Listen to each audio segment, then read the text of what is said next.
የአና ማስታወሻ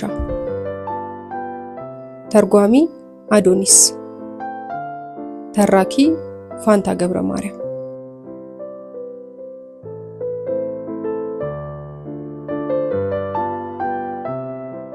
ሐሙስ ሚያዝያ 6 1944 ውድ ኪቲ ምን እንደምወድ ማለትም ሆቢዎቼ ምን እንደሆኑ ጠይቀሽኝ ነበር። ስለዚህ መልሱን ልሰጥሽ ፈልጋለሁ። ግን ካሁን የማስጠነቅቅሽ ነገር ምን መሰለሽ፣ ብዛታቸው እንዳያስደነግጥሽ። ከሁሉም በላይ የመጀመሪያው መጽሐፍ ነው። ለነገሩ መጽሐፍ ከሆቢ የሚቆጠር አይመስለኝም፣ ምክንያቱም በራሱ ህይወት ነው ማለት ስለሚቻል። ሁለተኛው የዘር ግንድ መቁጠር ነው። የተለያዩ ንጉሳውያን ቤተሰቦችን የዘር ግንድ ማጥናት ከጀመርኩ በጣም ረጅም ጊዜ ሆኖኛል። እስካሁን የብዙ ሀገሮች ንጉሳውያን ቤተሰቦች የዘር ግንድ እየቆጠርኩ ነው። ጥቂቶቹን ጥቀሽልኝ ካልሽኝ የፈረንሳይ፣ የጀርመን፣ የስፔን፣ የእንግሊዝ፣ የኦስትሪያ፣ የሩሲያ፣ የኖርዌይ፣ የሆላንድ ወዘተ። መረጃዎችን የማገኘው በተለያየ ጊዜያት በተለያዩ አጋጣሚዎች በእጄ ከሚገቡ መጽሐፍት፣ መጽሔቶች፣ ጋዜጦችና አልፎ አልፎ ደግሞ ከራዲዮ ነው። የየትኛውም ሀገር ንጉሳውያን ቤተሰቦች በተመለከተ ምንም አይነት መረጃ ካገኘው ወዲያውኑ የጽሑፍ ማስታወሻ ወስዳለሁ። እናም በአሁኑ ሰዓት ስለ አብዛኛዎቹ ንጉሳውያን ቤተሰቦች ያለኝ መረጃ ስፋት ከምታምኚው በላይ ነው ልልሽ እችላለሁ። ሶስተኛው ሆቤ ታሪክ ነው ስልሽ በአጠቃላይ የዓለም ታሪክ። እድሜ ለአባባ በየጊዜው እየገዛ ይሰጠኝ የነበሩት ብዙ የታሪክ መጽሐፍት አሁን በእጅ አሉ። በነገራችን ላይ ኪቲ አሁን በጣም እየተመኘውና በናፍቆት እየጠበቅኩ ያለሁት ነገር ምን መሰለሽ? ከዚህ ቦታ በሰላምና በቶሎ የምወጣበትንና የከተማውን ቤተ መጻሕፍት አንድ በአንድ ማብጠርጠር የምችልበትን ቀን። አራተኛው ደግሞ የግሪክና የሮማውያን ጥንታዊ አፈ ታሪኮች ላይ ጥናት ማድረግ ሲሆን ለዚህም የሚረዱ መጽሐፍት አሉ። የተቀሩት ሆቢዎቼ እንግዲህ በሲኒማው ዓለም የየወቅቱ ኮከብ ተዋንያን ላይ ከፍተኛ ክትትል አደርጋለሁ። ልነግርሽ ከምችለው በላይ የማንበብ ልክፍት አለብኝ። ለማንኛውም አይነት ጥበብ የተለየ ፍቅር አለኝ። እናም ስለየአንዳንዱ የጥበብ አይነት ታሪካዊ ሂደት ማወቅ ፈልጋለሁ ስልሽ በየዘመኑ ስለነበሩ ባለቅኔዎች፣ ሰዓሊያን፣ ቀራጺያን፣ ደራሲያን፣ የሙዚቃ ቀማሪዎች ወዘተ አንብቤ አልጠግብም። በተለይ ሙዚቃ ላይ እስካሁን ያደረኩት ጥናት በቂ ስለማይመስለኝ ወደፊት የበለጠ ልገባበት እፈልጋለሁ።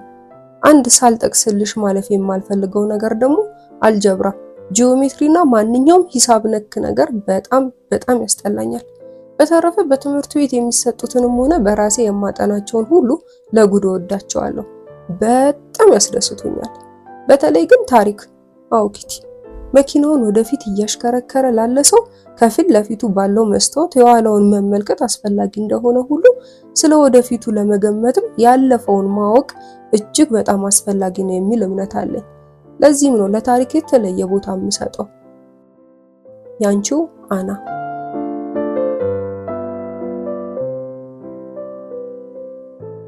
ማክሰኞ ሚያዝያ 11 1944 ውድ ኪቲ፣ ብዙ ነገሮች ናቸው አንጎሌ ውስጥ እየተርመሰመሱ ያሉት። ስለ እውነት ለመናገር ከየት እንደምጀምርልሽ አላውቅም። ያለፈው አርብ የስቅለት ዕለት ማለት ነው፣ በአብዛኛው ሞኖፖሊ የሚባለው የካርታ ጨዋታ ስንጫወት ዋልን። ቅዳሜ ከሰዓት በኋላም እንደዛው። እነኚህ ሁለቱ ቀናት ሳይታወቁን በፍጥነትና ምንም ይህ ነው የሚባል ነገር ሳይካሄድባቸው ነበር ያለፉት። እሑድ ከሰዓት በኋላ 10 ሰዓት ተኩል ላይ ፒተር በእኔ ጋባዥነት ወደ ክፍሌ መጣ። 11 ከሩብ ገደማ ተያይዘን ወደ ጣሪያው ወጣንና እስከ 12 ሰዓት እዛው ቆየን። ከዛ መልስ እኔ ራዲዮን ለመስማት ወደና አቶ ክሌር ቢሮ ወረድኩኝ። ከ12 ሰዓት እስከ 1 ከሩብ በጣም ቆንጆ የሞዛርት ኮንሰርት እየተላለፈ ነበር። ሙዚቃዎቹን በሙሉ በጣም ነበር የወደድኳቸው። ከእራት በኋላ እኔና ፒተር እንደገና ወደ ጣሪያችን በምቾት ለመቀመጥ ብለን በቅርብ ያገኘናቸውን ጥቂት የሶፋ መከዳዎችን ይዘን ነበር የወጣነው። ጣራው ላይ ከነበሩ የእቃ ማሸጊያ ሳጥኖች በአንዱ ውስጥ መከዳዎቹን ደረደረንና እኛም ገብተን ተቀመጥን። ሳጥኑ በጣም ጠባብ ስለነበረ ሙሉ በሙሉ ጥብቅብቅ ብለን ነበር የተቀመጥነው። የፒተር ድመት ሙሺም አብሮን ነበር። ስለዚህ ደንገጡርም ነበረን ማለት ነው። ለ3 ሩብ ጉዳይ ሲሆን ድንገት አቶ ፋንዳን የፉጨት ምልክት አሰማንና ከአቶ ዱሴል መከዳዎች አንዱን ወስደን እንደሆነ ጠየቀን። ሁለታችንም ተፈናጥረን ተነሳንና መከዳዎቹን ሞሺንም ይዘን ወረድን። እንደ አጋጣሚ አቶ ዱሴል እንደ ትራስ የሚጠቀምበትን መከዳውን ስለነበር የወሰድንበት እንዴት እንዳበደ አትጠይቅኝ። አቧራ አስነሳ ነው ምልሽ። ቁንጫ ልታስወርሩኝ ነው ትራሴን ጣራ ላይ ይዛችሁ የወጣችሁት በሚል ቤቱን በአንድ እግሩ አቆሞ ያዙ ልቀቁኝ ሲል ቆይቶ በስንት መከራ መሰለሽ አደብ የገዛው። ታዲያ እኔና ፒተር ለዛው ሁሉ ድንፋታው የእጁን ልንሰጠው ስለፈለግን እንደ ሽቦ የሚጓጉ 2 ብሩሾችን መኝታው ውስጥ አደረግንበት። ለመተኛት አንሶላውን ገልጦ ሲገባና ብሩሾቹ ጠቅ ጠቅ ሲያደርጉት እንዴት እንደሚሆን እያሰብን ለጉር ተሳሳቀን፣ ለጉር ተደሰትን። ታዲያ ይህ ደስታችን ብዙም አብሮን አልቆየም። 3 ሰዓት ተኩል ላይ ፒተር ወደ አባባ ቀረብ አለና አንድ አልገባህ ብሎ ያስቸገረው የእንግሊዘኛ አረፍተ ነገር ስላለ እንዲያስረዳው እየጠየቀው ሳለ እኔ ከማርጎት ጋር እያወራሁ ነበር። ወዲያው የሆነ ድምጽ ይሰማኛል ማርጎት አልኳት። ከታች ከወደ ቢሮ አቅጣጫ ኳኳታ ነገር ይሰማኛል። ልክ ነበርኩ። ከቢሮ በታች ያለውን የእቃ መጋዘን በር ሌቦች በመገንጠል ላይ ነበሩ። ወዲያውኑ አባባ፣ አቶ ፋንዳን፣ አቶ ዱልሴንና ፒተር እየተተለተሉ ደረጃውን ቁልቁል ወረዱ። ማማ፣ ወይዘሮ ፋንዳን፣ ማርጎትና እኔ መሃላቸው ክፍል ውስጥ ተሰብስበን መጠባበቅ ጀመርን። ፍርሃት የወጠራቸው 4 ሴቶች ጸጥ ተባብለው መቆየት አይችሉም። የግድ መንሾካሾክና የሆነ ያልሆነውን መቀበጣጠር አለባቸው። እኛም ይህን ስናደርግ ቆየን። ብዙም ሳንቆይ ግን ድንገት ከወደታች አንዳች ኃይለኛ ጓጓታ ተሰማንና 4ታችንም ጸጥ ረጭ አለን። የማማው ላይ ሰዓት ለ4 ሩብ ጉዳይ መሆኑን ደወለ። እዚያው በዛው የ4ታችንም ፊት መገርጣት ጀመረ።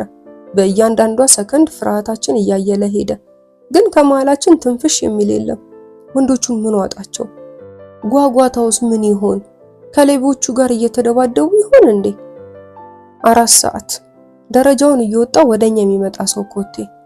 እፎይ አባባ ነው። ድንጋጤው በግልጽ እየታየበትና ፊቱ አሸቦ መስሎ ብቅ አለ። እሱን ተከትሎ ደግሞ አቶ ፋንዳን እንደገቡ ሽብር ለቀቁብን። ቶሎ በሉ መብራቶቹን ሁሉ አጠፋፉ ይሉን ጀመር። ድምጻቸው ከደረጃው በታች እንዳይወርድ እየቆጠቡት ነው። ፍጥነት! እዚህ ቤት ውስጥ ምንም አይነት ብርሃን እንዳይኖር፣ የናዚ ፖሊሶች አሁኑን መምጣታቸው አይቀርም። ዳይ ፍጥነት! ምንም አይነት ብርሃን፣ ምንም አይነት ኮሽታ እንዳይኖር አሉ። በድመት አረማመድ እየተንቀሳቀስን መብራቶቹን ካጠፋፋን በኋላ ተመልሰን 2ቱን ወንዶች በጥያቄ አጣደፍናቸው። ምንድነው ጉዱ? ምን ተፈጠረ? ንገሩን፣ አሁኑኑ ንገሩን። እነሱ ግን ጥያቄያችንን ከቁብም ሳይቆጥሩት እንደገና በደረጃው ቁልቁል ወረዱና ተሰወሩ። እርስ በርስ ከመፋጠጥ ሌላ ማድረግ የምንችለው ነገር አልነበረም። ይብሱኑ ተሸበርን። 4 ሰዓት ከ10 ላይ ነበር 4ቱ ወንዶች እንደገና በደረጃው ብቅ ያሉት። 2ቱ ወደ ፒተር ክፍል በመሄድ ክፍት በነበረው መስኮት ከወደ ውጪ ሊኖር የሚችል እንቅስቃሴ መከታተል ጀመሩ። ወደኛ የሚያስገባው ምስጢራዊ በር በጥብቅ ተቀረቀረ። ብርሃን ሊያሳልፍ የሚችል እያንዳንዱ የበሩ ስንጥቅ በጨርቅ ተጠቀጠቀ። ከዚህ በኋላ ነበር ስለተፈጠረው ሁኔታ የነገሩን። አጠር አድርጌ የነገሩን ልንገርሽ። መጀመሪያ ፒተር ነበር ከወደታች የጓጓታ ድምጽ የሰማው። ወዲያውኑ በደረጃው ይወርድና ቢሮውን እየተዘዋወረ ሲያጣራ ከመጋዘኑ በር የግራ ግማሽ ላይ አንድ ሰፊ ጣውላ ተገንጥሎ ወድቆ ያያል።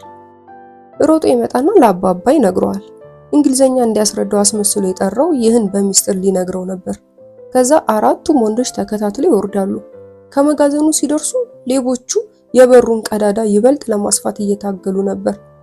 አቶ ፋንዳን ሌቦቹን ማስደንገጡን ብቻ እንጂ እኛ ላይ ሊያመጣብን ስለሚችለው ችግር ምንም ሳያስብ ድንገት ፖሊስ ብሎ ይጮሃል።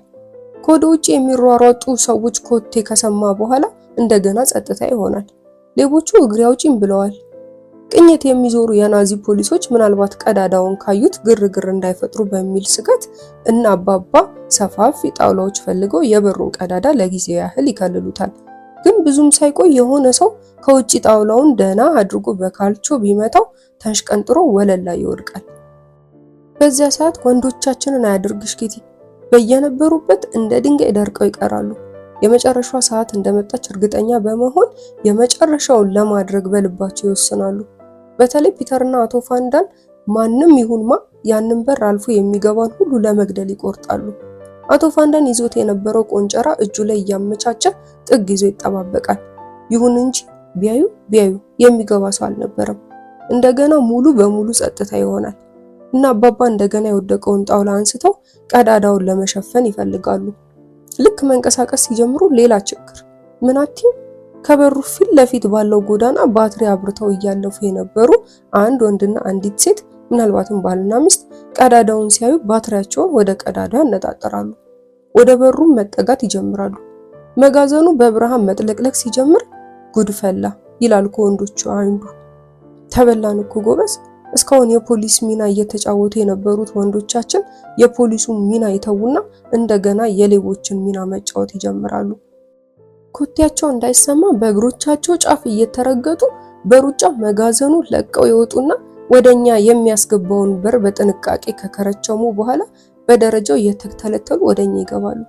የዚህ ታሪክ የመጀመሪያ ክፍል እዚህ ላይ ያልቃል እልሻለሁ። ሁለተኛውን ክፍል ደግሞ ልቀጥልልሽ።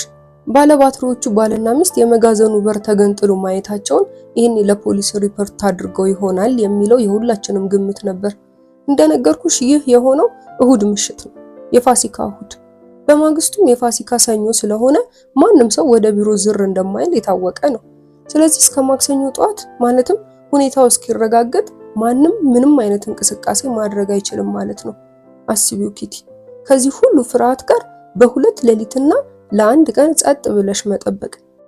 የተፈጠረው ነገር ምን እንደሆነና ምንስ ማድረግ እንዳለብን እንዲህ ነው የሚል ከመሃላችን አንድም ሰው አልነበረም። እናም ድቅድቅ ጨለማ በዋጠው የጋራ ክፍላችን ውስጥ ተሰብስበን የሚሆነውን መጠበቅ ጀመርን። ንግግራችን ሁሉ በሹክሹክታ ነበር። ከመሃላችን አንዱ የሆነ ከውሽታ የሰማ በመሰለው ቁጥር ውስ በማለት ያስጠነቅቀናል። 4:30 ሆነ። 5 ሰዓት። አሁንም ከወደታች የሚመጣ ምንም አይነት ድምጽ የለም። 5:15 ገደማ ከመጋዘኑ አቅጣጫ ጓጓታና የሰዎች ድምጽ ተሰማ። የእያንዳንዳችን ቁና ቁና እስትንፋስ ክፍሉን ሞላው። በተረፈ ከነበርንበት ንቅንቅ ያለ የለም። መጋዘኑን አልፎ እየቀረበ የሚመጣ የሰዎች ኮቴ ድምጽ። አሁን እነ ሚፔ የጋራ ቢሮ አካባቢ፣ አሁን አቶ ክሌር የግል ቢሮ አካባቢ፣ አሁን የቢሮ ኩሽና አጠገብ፣ ከዛ እኛ በር አጠገብ፣ ምስጢራዊ በር አጠገብ። ኪትዬ ያቺን ቅጽበት በቃላት ለመግለጽ መሞከር ከንቱ ድካም ነው ኪቲ። አሁን እንኳን አልቆልናል አልኩ በልቤ። በዚህቹ ሰዓት በናዚ ፖሊሶች እየተጎተትን ስንወሰድ የእያንዳንዳችን ሁኔታ ወለል ብሎ ይታየኝ ነበር። ወደኛ የሚያስገባውን በር ከአንድም 2-3ቴ ክፉኛ ነቀነቁት። ከዛ ከጥቂት ጸጥታ በኋላ የሰዎቹ ኮቴ እንደገና እየራቀ ሲሄድ ተሰማን። ውይ ለጊዜው ድነናል። ለተወሰኑ አፍታዎች ሙሉ በሙሉ መተንፈስ አቁመን ነበር ማለት ይቻላል። የሚንቀጠቀጠውን፣ የሚንዘፈዘፈውን፣ ጥርሱ የሚንቀጫቀጨውን፣ የሚጥወለወለውን፣ ተዝለፍልፎ የሚወድቀውን ሁሉ አንቺ ለመገመት ሞክሪ እንጂ እኔ ልገልጽልሽ አቅሙ የለኝም። አሁን ከወደታች የሚመጣ ድምጽ የለም፣ ግን ፖሊሶች አብርተውት የነበረው ከምስጢራዊ ክፍላችን ፊት ለፊት ኮሪደሩ ግድግዳ ላይ ያለው አምፖል አሁንም እየበራ ነው። ምክንያቱ ምን ይሆን? ምስጢራዊ በር መሆኑን ደርሰውበት ይሆን? ቀስ በቀስ አንድ እያለ ምላሶቻችን መፈታት ጀመሩ። አሁን ከታች ቢሮ ውስጥም ሆነ መጋዘን ውስጥ ማንም እንደሌለ ያስታውቃል። ግን ደግሞ ማን ያውቃል? ውጪ አንድ ጠባቂ አቁሞ ይሆናል የሄዱት፣ ማለትም ኃይል ጨምሮ ለመመለስ። ከዚህ በኋላ እናደርግ የነበረው 3 ነገሮችን ነበር። 1 የተፈጠረው ሁኔታ ምን እንደሆነ የየራሳችን ግምት መንሾካሾክ፣ 2 በፍርሃት መራድ፣ 3 ተራ በተራ እየተሯሯጥን መጸዳዳት ስልሽ ፈጽሞ ልታምኚ የማትችው ነገር ነው የምነግርሽ። ምናልባት ከታች ቢሮ ውስጥ አድፍጠው ከሆነ የሚል ሽንት ቤታችንን ለመጠቀም አልደፈርንም። የፍሳሽ ቱቦዎቹ በቢሮ በኩል ስለሚያልፉ ድምጽ እንዳይሰማ በመስጋት ማለት ነው። ለወትሮ ቢሮ ውስጥ ሰራተኞቹ በሚኖሩበት ጊዜ የምንጠቀምባቸውን ባሌዎችም ቅዳሜና እሁድ ቢሮ ዝግ ስለሆነ አያስፈልጉንም በሚል እንዲነፍስባቸው ጣሪያው ላይ እንዳወጣናቸው ነው። በዚህ ሰዓት ወደ ጣሪያው መውጣት ደግሞ አደገኛ ሊሆን ይችላል። እናም የነበረን ብቸኛ አማራጭ ፒተር ክፍል ውስጥ ለቆሻሻ መጣያነት የሚጠቀመው የቆርቆሮ ታኒካ ነው። መጀመሪያ አቶ ፋንዳን ተጠቀመበት፣ ከዚያ ደግሞ አባባ። እማማ ነገሩ በጣም ስላሳፈራት መጠቀም አልቻለችም። ማርጎት፣ ወይዘሮ ፋንዳን፣ ቀጥሎም እኔ በየተራ የሆዳችንን ቀለል አደረግንበት። በስተመጨረሻ ግን እማማም የግዷን ተቀመጠችበት። የታኒካው ሽታ መግቢያ እያሳጣን ነው። ከሌሊቱ 6 ሰዓት ሆኗል። ሁላችንም ድካም ሰፍሮብናል። በሉ እንግዲህ ሁላችንም ወለል ላይ ነው መተኛት ያለብን ትዕዛዝ ተላለፈ።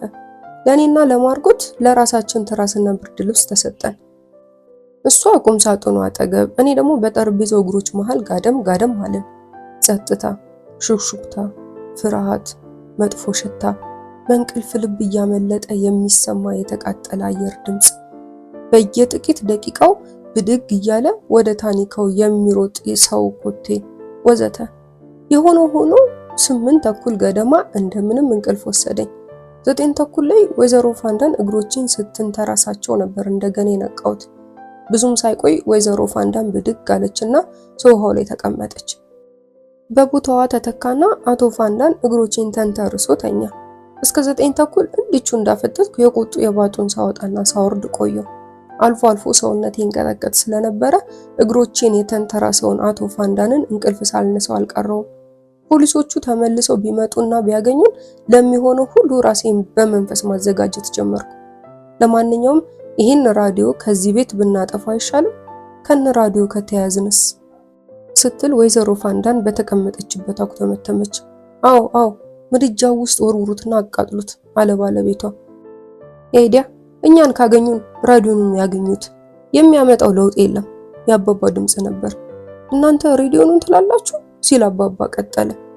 የአናን ዲያሪም ያገኙታል እንዴ? ለካሱም አለ። ታዲያ ለምን አታቃጥሉትም? አቃጥሉታ ብላ አረፈችው ይቺ የቤቱ አንድ ቁጥር ቦቅቧቃ። የቅጽበትና ድምጽ ሰዎቹ ምስጢራዊን በራችንን የነቀነቁበት ጊዜ መፈጠርን የረገምኩባቸው ናቸው። ዲያሬንማ ለቀቅ። ዲያሬ ወደ ሄደበት ሁሉ አብሬ የሚሄድ ነኝ፣ ወደ ምድጃችሁም ቢሆን። ደግነቱ አባባ ምንም አይነት መልስ ከአፉ አልወጣም። ለአንድ ሰዓት ያህል ከስሬ ተጋድሞ የነበረው አቶ ፋንዳንና ሶፋ ላይ ተቀምጣ የነበረችው ባለቤቱ እንደገና ቦታ ተቀያየሩ። አባባ መቶ ከጎኔ ወለል ላይ ተቀመጠ። ወንዶቹ ያለማቋረጥ ያጨሳሉ። አንድ ጊዜ አንደኛው በረጅሙ ይተነፍሳል፣ ቀጥሎ ደግሞ ሌላኛው።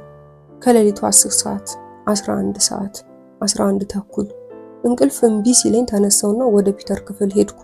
መስኮቱ አጠገብ ጎን ለጎን ተቀመጥን። ከውጭ የሚመጣ ድምጽ እንዳለ ማዳመጥ ቀጠልን። በጣም ተጠጋግተን ከመቀመጣችን የተነሳ በፍርሃት የሚደልቀው ልባችን ንዝረት ያንዳችን ለአንዳችን ይሰማን ነበር። 1-2 ቃላት እንንሾካሾክና እንደገና ጆሮአችንን ወደ ውጭ እንቀስራለን። እና አባባ ሌሊቱ በሰላም ከነጋ ከጠዋት 1 ሰዓት ላይ ለአቶ ክሊር ወይ ደግሞ ለአቶ ኩፔስ ስልክ ደውለው ስለተፈጠረው ሁኔታ ለመንገርና የሆነ ሰው ወደ ቢሮ ይልኩላቸው ዘንድ ለማሳሰብ ይስማማሉ። ወዲያውም በስልክ ማስተላለፍ የፈለጉትን መልእክት ቃል በቃል በጽሑፍ ያሰፍራሉ። ትልቁ ስጋት ምናልባት በሩ ወይ መጋዘን ውስጥ አድብቶ እየጠበቀ ያለ ፖሊስ ካለ የስልክ ደዋዩን ድምጽ እንዳይሰማ የሚለው ነበር። ግን ደግሞ እና አቶ ክሊር መጥተው ነገሩን ሁሉ ከማስተካከላቸው በፊት ፖሊሶቹ ተመልሰው ቢመጡስ የሚለው የዛኑ ያህል እንደውም የባሰ ልልሽ ይችላል ስጋትና ሽብር ፈጠረ። በስልክ ለማስተላለፍ የተፈለጉት መልእክቶች እነኚህ ነበሩ። ሌቦች ሰብሮ ገብተው ነበር። ከዛም በኋላም የናዚ ፖሊሶች መጥተው ቢሮ ውስጥ ሲዘዋወሩ ቆይተው ነው የሄዱት። እስከ ምስጢራዊ በር ደርሰው ነበር። ለጊዜው ከዛ አላለፉም። ሌቦቹ ተደናግጠው የመጋዘኑን የጎን በር ገንጥለው ከከፈቱት በኋላ በአትክልቱ በኩል አምልጠዋል። ዋናው በር አሁንም ከውስጥ እንደተቀረቀረ ነው። ምናልባት አርብ ዕለት አቶ ክሊር የወጣው በሁለተኛው በር ሳይሆን አይቀርም። ሜፒ በተቻላት ፍጥነት ቁልፍ ይዛ እንድትመጣና ሁለተኛውን እንድታይ ንገራት። በስምምነቱ መሰረት ስልኩ ተደወለና ለአቶ ኩፔስ መልእክቱ ተነገረው። ይህን ካደረግን በኋላ መሀለኛው ክፍል ውስጥ በጠረጴዛው ዙሪያ ተጎልጉለን መጠበቅ ጀመርን። እና ሜፔን ወይ ደግሞ ፖሊሶቹን። ፒተር እንቅልፍ ወስዶታል። እኔና አቶ ፋንዳን ወለሉ ላይ ጋደም ብለናል። ድንገት ከወደታች በጉልህ የሚሰማና እየቀረበ የሚመጣ የሰዎች ኮቴ። ቀስ ብዬ ብድግ አልኩ። እና ሜፔ መሆን አለባቸው። በሹክሹክታ ፖሊሶቹ ናቸው። ሌላ ሹክሹክታ። በራችን ተንኳኳ። ምስጢራዊ በራችን ተንኳኳ። ይህ በተለይ ለወይዘሮ ፋንዳን ከአቅሟ በላይ ነበር። ፊቷ እዛው በዛው እንደ ወረቀት ነጣ። ራሷን ችላ መቆም ተሳናት። ዝልፍልፍ አለችና ከጎኗ ከነበረው ሶፋ ላይ ፍንግል አለች። ስለ እውነት ነው ምልሽ ኪቲ፣ ያው ጥረት ለአንድ ተጨማሪ ደቂቃ እንኳን ቀጥሎ ቢሆን ኖሮ ወይዘሮ ፋንዳን ምን ትሆን እንደነበር አላውቅም። ምናልባት ልትሞትም ትችል ነበር። እና ሜፔ ሲገቡ ቤታችን ምን ይመስል እንደነበረ እንዴት ብዬ ስዕሉን ላሳይሽ እንደምችል እኔ እንጃ ኬቲ። ሌላውን ሁሉ ትተሽ ጠረጴዛውን ብቻ በላዩ ከነበሩት ኮተታ ኮተቶች ጋር ፎቶ ብታነሹ ለታሪክ የሚበቃ ነበር። ከኮተቶቹ ጥቂቶቹን ልጥቀስልሽ። የተቅማጥ ማስታገሻ ሽሮፕና ማርማራት የተንጠባጠበበት፣ የሲኒማ ኤን ቲያትር መጽሔት በዳንስ ትርኢት ላይ ያሉ ልጃገረዶች በጉልህ በሚያሳየው ገጹ ላይ እንደተገለጠ፣ 2 የማርማራትና የማርጋሪን ብልቃጦች፣ 2 በከፊል ተገምጠው የተተዉ የዳቦ ቁራሾች፣ የፊት መስታወት፣ መተርኮሻ፣ መጽሐፎች፣ 2 ሙታንታዎች፣ የእጅ ባትሪ፣ የሽንት ቤት ወረቀት፣ የህመም ማስታገሻ ኪኒኖች፣ የረጠቡና የተጨመታተሩ ማዕረቦች፣ አንድ ትልቅ ቆንጨራ፣ ቢላዎች ወዘተ። ለእነ ሜፔ ያደረግንላቸው አቀባበል በጩኸት በሳቅና በእንባ የታጀበ ነበር። አቶ ክሌር የመጋዘኑ በር እንደነገሩ ካስጠገነ በኋላ ስለተደረገው የዘረፋ ሙከራ ለፖሊስ ሪፖርት ለማድረግ ሄደ። በነገራችን ላይ ኪቲ የበሩን መሸንቆር መጀመሪያ ከውጪ ልብ ያለው በአካባቢው ለሌሊት ቅኝት የተመደበው አቶ ስላንክተር ነበር። ይህ ሰው ሁኔታውን እንዳስተዋለ በሰዓቱ በመጋዘኑ በር ስር አሾልኮ የተወውን የብጣሽ ወረቀት ማስታወሻ ሜፔ ዛሬ ጠዋት አግኝተዋለች። እናልሽ ራሳችንንም ሆነ ቤታችንን ለማስተካከል የቀረን ግማሽ ሰዓት ብቻ ስለነበር ሁላችንም በየፊናችን ጉድ ጉድ ማለት ጀመርን። የነበረንን ጊዜ በእርግጥም ተጠቅመንበት ነበር። በግማሽ ሰዓት ውስጥ እንደዛ ያለ ለውጥ በህይወቴ አይቻላውቅም። እኔና ማርጎት የመኝታ ልብሶቻችንን አነሳስተን በቦታቸው ካስቀመጥን በኋላ ወደ ሽንት ቤት ገባንና ጸጉራችንና ጥርሳችንን ታጠብን። ከዛ መልስ እኔ ክፍሉን እንደነገሩ አጸዳዳሁት። ቆሼ ይመስል የነበረውን ጠረጴዛ ሌሎች አጽድተውታል። የጋራ ክፍላችንን ወደ ቀድሞ መልኩ መመለሱን ስናረጋግጥ ቡና፣ ሻይና ወተት አፈላንና ጠረጴዛውን ለምሳ አሰናዳ ነው። አባባና ፒተር ያን ጉደኛ ታኒካ ሽንት ቤት ወስደው ከገለበጡት በኋላ በሙቅ ውሃና በክሎር ያጠቡት። ከቀኑ 5 ሰዓት ላይ ጠረጴዛችንን ከበን ተቀመጥን። አቶ ክሌርም ሪፖርት ሊያደርግበት ከሄደበት ተመልሶ ከኛው ጋር ነበር እና ቀስ በቀስ ቤታችን የቀድሞ ገጽታውን እየያዘ መጣ ልሻለሁ። አሁን ደግሞ አቶ ክሌር ስለ ሌሊቱ ግርግር ይዞልን የመጣውን ታሪክ ልንገርሽ። አቶ ክሌር ከአቶ ስላክተር ቤት ሲደርስ አቶ ስላክተር ከመኝታው አልተነሳም ነበር። ሚስትየው ናት ሌሊት ባሏ እንደተለመደው በአካባቢው የተዘዋወረ ቅኝት ሲያደርግ የመጋዘኑን በር በከፊል መሰበር ማየቱንና ወዲያውኑ ፖሊስ ይዞ በመምጣት ውስጡን ማስፈተሹን ለአቶ ክሌር የነገረችው። በተረፈ ቀሪውን ዝርዝር ማክሰኞ ጠዋት ቢሮ ድረስ መጥቶ ባሏ እንደሚያስረዳው ገልጻለት አቶ ክሌርን ታሰናብተዋለች።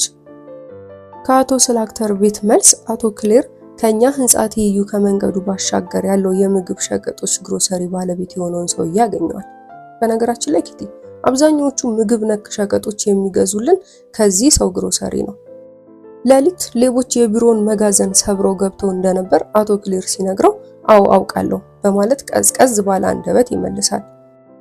አውቃለሁ፣ በሰዓቱ ከባለቤቴ ጋር በመጋዘኑ ፊት ለፊት እያለፍን ሳለን ነበር የበሩን መሰበር ያየሁት። ባለቤቴ ዝም ብለን መንገዳችን እንድንቀጥል ፈልጋ ነበር። እኔ ግን ነገሩን ማጣራት ስለፈለኩ ባትሪዬን እንደያዝኩ ወደ በሩ ቀረብኩና ወደ ውስጥ ስመለከት ሌቦች በመደናገጥ መጋዘኑን ለቀው ሸሹ። ግን ጣጣ ፈንጣጣውን ስለፈራው ለፖሊስ ደውዬ ማሳወቅ አልፈለኩም። አንተም ብትሆን አለመደወልን የጠላኸው አይመስለኝም። እንዴት መሰለ አቶ ክሌር፣ በዚህ ህንጻችሁ ውስጥ ምን ምስጢር እየተካሄደ እንዳለ በእርግጠኝነት የማውቀው ምንም የለም። ግን ይቅርታ አድርግልኝና ብዙ የምገምታቸው ነገሮች አሉኝ። ለዚህ ነው ለፖሊሶች መደወል ያልፈለኩት አለው።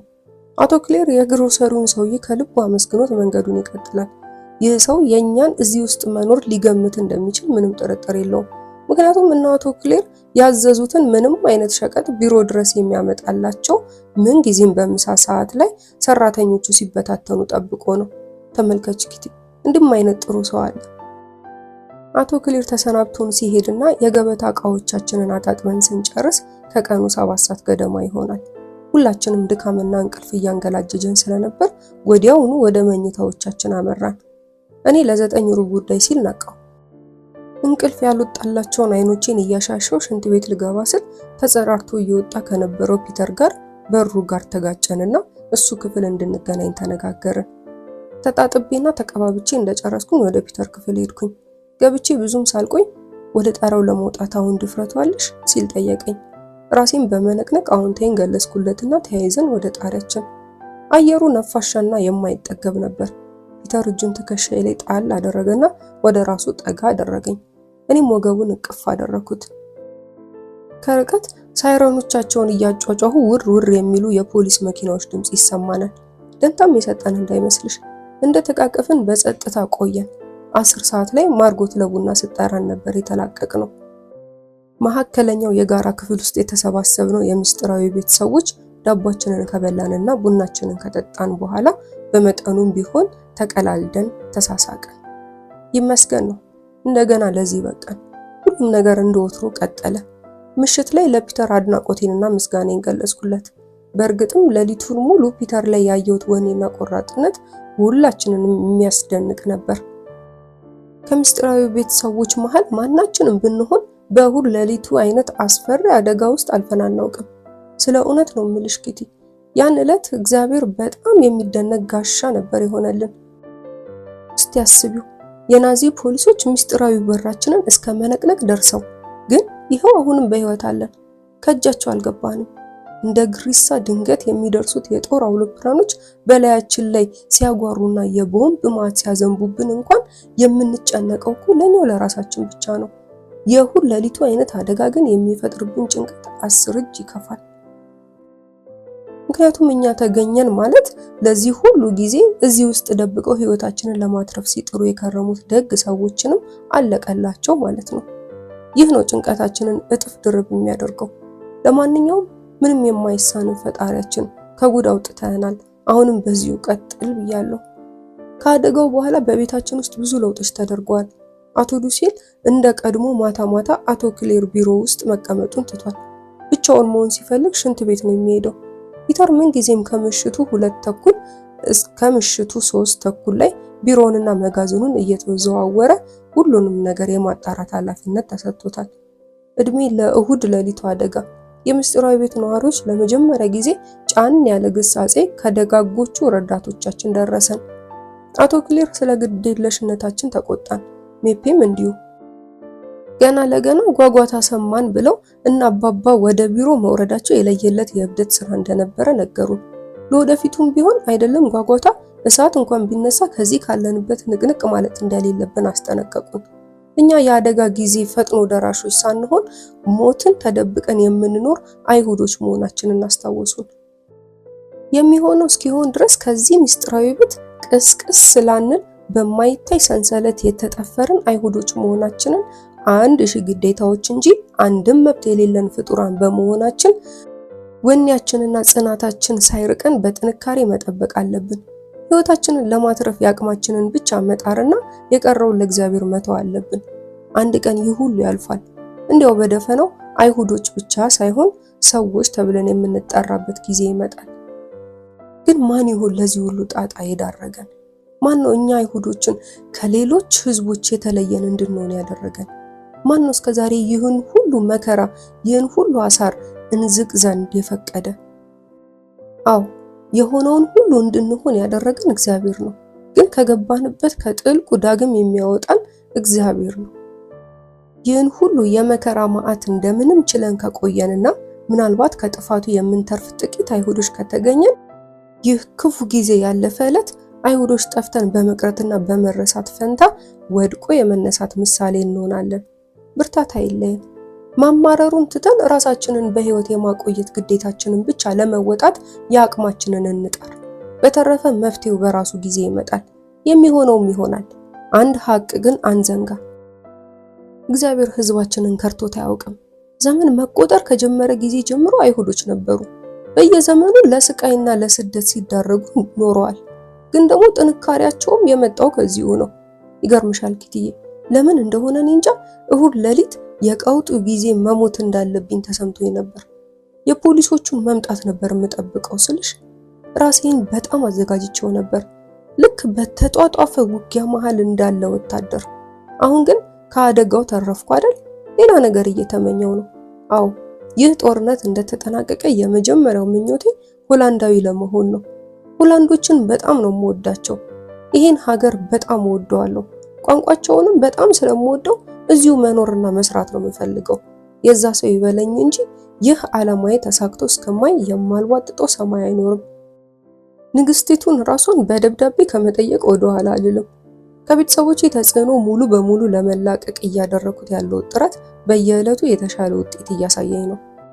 ስለ እውነት ነው እምልሽ ኪቲ፣ ህይወትን ከእማማ በተሻለ ጽናት ነው እየተጋፈጥኩ ያለሁት። ስለ ፍትህ ያለኝ አመለካከት በምንም የማይነቃነቅና ስር የሰደደ ሆኗል። የምፈልገውን አውቃለሁ። የራሴን የሆነ አመለካከትና የራሴ የሆነ ግብ አለኝ። ሃይማኖት አለኝ፣ ፍቅር አለኝ፣ ራሴን የመሆን ከፍተኛ ፍላጎት አለኝ። በአጠቃላይ አነጋገር አሁን ሙሉ ሴት ነኝ። በውስጣዊ የመንፈስ ጥንካሬና በማይነጥፍ ወኔ የተሞላው ሙሉ ሴት። እግዚአብሔር እንድኖር ከፈቀደልኝ እማማ ከደረሰችበት የተሻለ ሰብአዊና እንስታዊ ብቃት እንዲኖረኝ ያደርጋለሁ። አዎ ኪቲ፣ ሳልታወቅ እንደ ዘበት ማለፍ አልፈልግም። በሚቻለኝ ሁሉ ለዓለም ለመላው የሰው ልጅ እሰራለሁ። ያንቺው አና።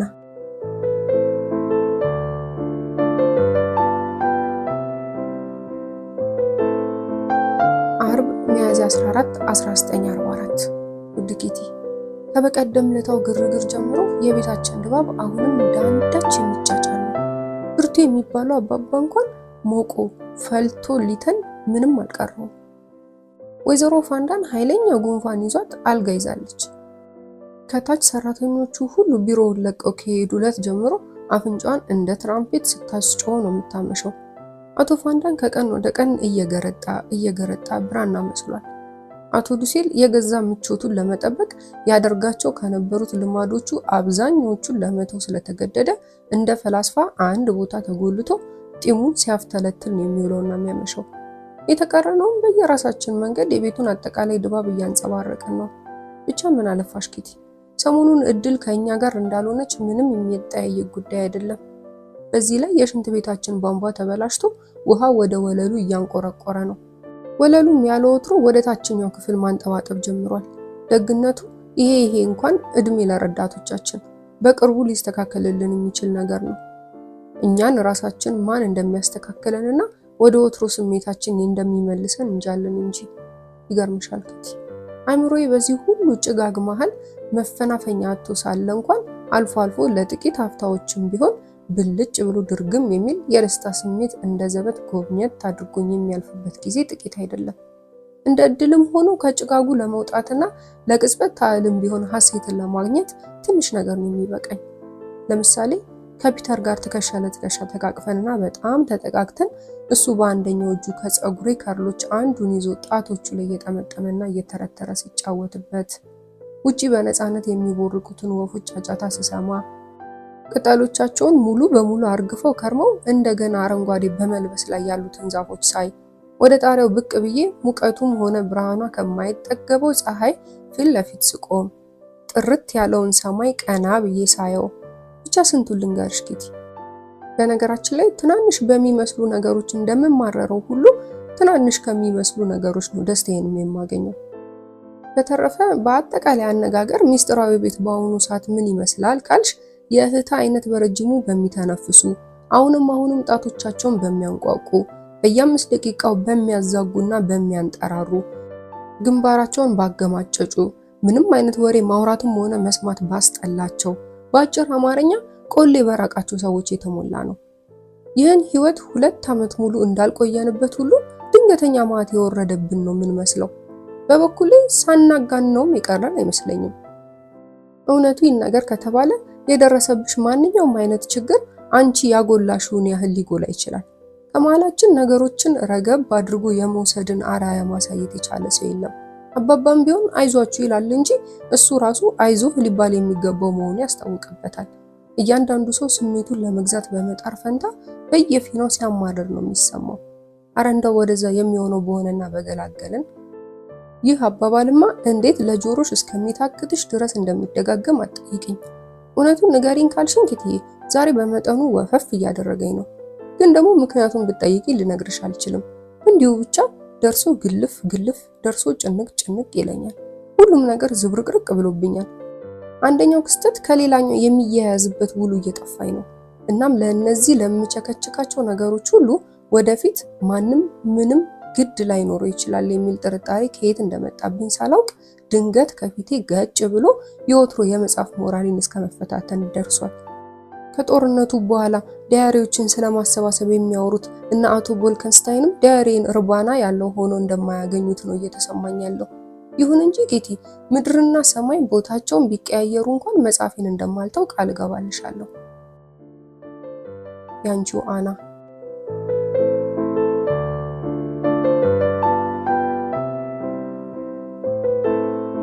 ቅዳሜ ሚያዝያ 15 1944።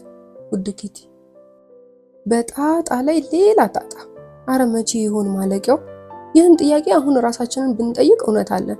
አሁን ደግሞ ምን ተፈጠረ አትይኝም? ፒተር ከመንገዱ ወደ ቢሮ የሚያስገባውን የዋናውን በር መቀርቀሪያ ረስቶ ሳይከፍተው ቀረ። ያው ለጥንቃቄ ብለን ዘወትር ማታ ማታ በሩን ከውስጥ እንቀረቅረውና ጠዋት ከሰራተኞቹ መግቢያ ሰዓት እጅግ ቀደም ብለን መቀርቀሪያውን እንከፍተዋለን። ይህ ታዲያ ምን ጊዜም የፒተር ኃላፊነት ነው። ታዲያልሽ እንደማንኛውም ጊዜ ከሰራተኞቹ ሁሉ ቀድሞ የደረሰው አቶ ክሌር የበሩን ቁልፍ ከውጪ ከከፈተ በኋላ ተከፈት ቢለው ወዴት ይከፈት? ነገሩ ስለገባው ወዲያውኑ ጎረቤቶቹን አስፈቅዶ በጓሮ በኩል ይዞርና የቢሮውን የኩሽና መስኮት በኃይል ሰብሮ ከገባ በኋላ መቀርቀሪያውን ከውስጥ ይከፍተዋል። ይታይሽ ኪቲ፣ በአጋጣሚ አቶ ክሌር ከወትሮ ዘግይቶ የነበረ ቢሆንና ሌሎቹ ሰራተኞች ቀድሞ ደርሰው ቢሆን ኖሮ ምን ይባላል? በሩ ከውስጥ ተቀርቅሯል ማለት እኮ ከውስጥ ሰው አለ ማለት ነው። የምስጢራዊ ቤቱ ነዋሪዎች በሰራነው የደደብ ስህተት አቶ ክሌር እንዴት እንደተናደደብን መሰለሽ። እውነት ለመናገር መናደድ ሲያንሰው ነው። ታዲያ ፒተርን አያርግሽ ኪቲ፣ እንዴት በጸጸት ሽምቅቅ እንዳለ ብታየው አንጀትሽን የሚበላሽ። አነሰም በዛም ኃላፊነት ማለት እንዴት ያለ ከባድ እንደሆነ በደንብ ይገባሻል። የፒተርን ሁኔታ ልብ ያለችው ማማ ለምግብ ተሰብስበን ሳለን ከማንም በላይ ያዘነችው ለፒተር እንደሆነ ስትገልጽ ሊያለቅስ ምንም አልቀረውም ነበር። ስለ እውነት ለመናገር ጥፋቱ የፒተር ብቻ ሳይሆን የሁላችንም ነበር። ምክንያቱም ሁልጊዜ ማለዳ ላይ ከሁላችንም በተለይ ደግሞ ከወንዶቻችን የበሩ መቀርቀሪያ ሳይከፈት እንዳይረሳ ማሳሰቢያ ይሰነዘር ነበር። እንዳጋጣሚ ሆኖ ዛሬ ግን ማናችንም ትዝ አላለንም። ለማንኛውም ወደ ኋላ ላይ በሚቻለኝ ሁሉ ላጽናናው ሞክራለሁ። ከገባበት መራራ ስሜት ላውጣው የግድ መቻል አለብኝ። ፒተርን ከመርዳት በላይ የሚያስደስተኝ ነገር እንደሌለ አንቺም ታውቂያለሽ። ያንቺው አና። እሁድ ሚያዝያ 16 1944። ከውድም ውዷ ኪቲ፣ የትላንትናውን ቀን ምን ጊዜም እንድታስታውሹ ፈልጋለሁ። ምክንያቱም በህይወቴ ውስጥ በጣም ልዩ ቦታ ሊሰጠው የሚገባ ቀን ነው። በእርግጥ ለማንም ልጃገረድ ቢሆን ለመጀመሪያ ጊዜ የተሳመችበትን ቀን ታላቅ ቀኗ ነው አይደለም እንዴ ኪቲ? ስለዚህ ለእኔም የትላንትናው ቀን ታላቅ ቀኔ ነው። አዎ፣ ድሮ አቶ ብራም ቀኝ ጉንጬ ላይ የሳመኝም ሆነ የአባባ ጓደኛ አቶ ወከር ቀኝ እጄን የሳመኝ ከእንግዲህ አይቆጠርም። ግን እንዴት ነው ይህን ውብ እድል በድንገት ላገኘው የቻልኩት? ከዚህ ሁሉ ጊዜ በኋላ እንዴት ድንገት ለመሳም የበቃው ይመስልሻል? ደህና ከመጀመሪያው አንስቼ እኔው ላውራልሽ። ትላንትና ማታ 2 ሰዓት ላይ ፒተር ክፍል እንደገባው ታጣፊ አልጋው ላይ ከጎኑ ተቀመጥኩ። ብዙም ሳይቆይ ፒተር አንድ እጁን ትከሻዬ ላይ ጣል አደረገና እቅፍ አድርጎ ወደ ራሱ ይበልጥ አስጠጋኝ። እኔ የተቀመጥኩት በቁም ሳጥኑ በኩል ስለነበረና ደጋግሞ እየገጨ ስላስቸገረኝ ትንሽ ወደ ላይ ከፍ ብንል አይሻልም አልኩት። ፒተር ወዲያውኑ ወደ ግድግዳው ተጠጋ። እንደውም ግድግዳው ማዕዘን መሃል ተሸጎጠ ማለት ይቻላል። እኔም ተከትዮ ተጠጋውና በክንድና ክንዶቹ መሃል እጆቼን አሳልፌ ወገቡን አቀፍኩት። እሱም ትከሻና ትከሻዬ ላይ የነበሩ እጆቹን በአንገቴ ዙሪያ አቆላለፈና ሳብ አድርጎ ደረቱ ላይ ለጠፈኝ። በነገራችን ላይ ኪቲ፣ ከዚህ በፊትም የዚህ አይነት አቀማመጥ ተቀምጠን እናውቃለን። የትላንቱን ያህል ግን ጥብቅብቅ ያልንበት ጊዜ የለም። ከመቼውም በተለየ አጥብቆ ነበር ያቀፈኝ። የግራ ትከሻዬ ከደረቱ መሃል ባለው ዞይ መሰል ስርጉድ ውስጥ ተሸጉጧል። ይበልጡኑ ልጥፍ አልኩበት። እሱም ደረቱን ሰንጥቆ ወደ ውስጡ ሊከተኝ የፈለገ አይነት ይበልጥ እንቅ አደረገኝ። ልቤ ገና ድሮ መደለቅ ጀምሯል። የሱም ትርታ እየጨመረ ሲመጣ በትከሻዬ በኩል ይሰማኛል። እንዲህም ሆኖ አሁንም የሚበቃንን ያህል የተጠጋጋን አልመስል ያለን አይነት እኔም ይበልጥ እሱ ላይ ተለጠፍኩኝ። እሱም ይበልጥ እኔን ወደ ራሱ ለማስጠጋት ከቁና ቁና እስትንፋስ ጋር መወራጨት ቀጠልን። ትከሻዬ ደረቱ መሃል እንዳለ አንገቴን ከነጸጉሬ በመሳብ ጭንቅላቴን አንገቱ ስር እስኪሸጉጥና አገጩን ጸጉሬ መሃል እስኪያስደግፍ ማለትም ሙሉ በሙሉ እቅፉ መሃል እስኪቀብረኝ ድረስ እጁ አላረፈም ነበር። ሙቀታችን ቀስ በቀስ እየጨመረ ሄደ። ትንፋሻችን በአብዛኛው ቁርጥ እያለ ነው። መች ባንላቀቅ። ልክ እንዲህ እንዳለን ዘላለም ብንኖር ብዬ ተመኘው። ከህልም እንደ መንቃት አይነት ድንገት ብንን አልኩና ለምን እንደሆነ ሳላውቀው ከደረቱ ላይ ቀና አልኩኝ። ሁሉ ነገር ድንግርግር እንዳለኝ አጠገቡ ተቀምጬ ሳለው ድንገት ቀና አለና አንገቴን እቅፍ አድርጎ እንደገና ወደ ነበርኩበት መለሰኝ። እኔም ልክ እንደ ቅድሙ ይበልጡኑ ልጥፍ ልልበት መታገል ጀመርኩኝ። ያሁኑንም አትጠይቂኝ ኪቲ። ፊትና ፊታችን እንኳን በአብዛኛው ይነካካ ነበር። ትንፋሻችንም እንደ እሳት መፋጀት ጀመረ። ኦ ኪቲ፣ እንዴት ደስ የሚል ልዩ ስሜት ውስጥ እንደነበርን ልነግርሽ መሞከር ከንቱ ድካም ነው። ካላየሹ ሊገባሽ የሚችል ነገር አይደለም። አንዲት ቃል እንኳን መነጋገር አልቻልንም ነበር ብልሽ ታምኚኛለሽ? ለካስ ደስታ እጅግ ሲበዛ መናገር ሁሉ ያቀታል። የሚገርመው ነገር ደግሞ ያለማቋረጥ እያወራሽ ያለሽ አይነት ነው የሚሰማሽ። ብዙ የተባባልሽ ይመስልሻል። አንዴ ጉንጮቼን፣ አንዴ አንገቴን፣ አንዴ ትከሻዬንና ክንዶቼን ተራ በተራ ይደባብስልኝ ጀመር።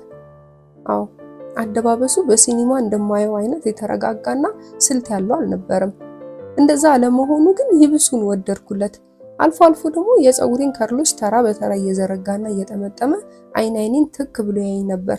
የሆነ ነገር ከውስጤ ለማንበብ የፈለገ አይነት። ብቻ ባጭሩ ኪትዬ 7ኛው ሰማይ ውስጥ ገብቼ ነበር ብልሽ ትንሽ እንኳን ያጋነንኩት እንዳይመስልሽ። እሱም የሆዱን ቢናገር ከዚህ ያነሰ ነገር የሚል አይመስለኝም።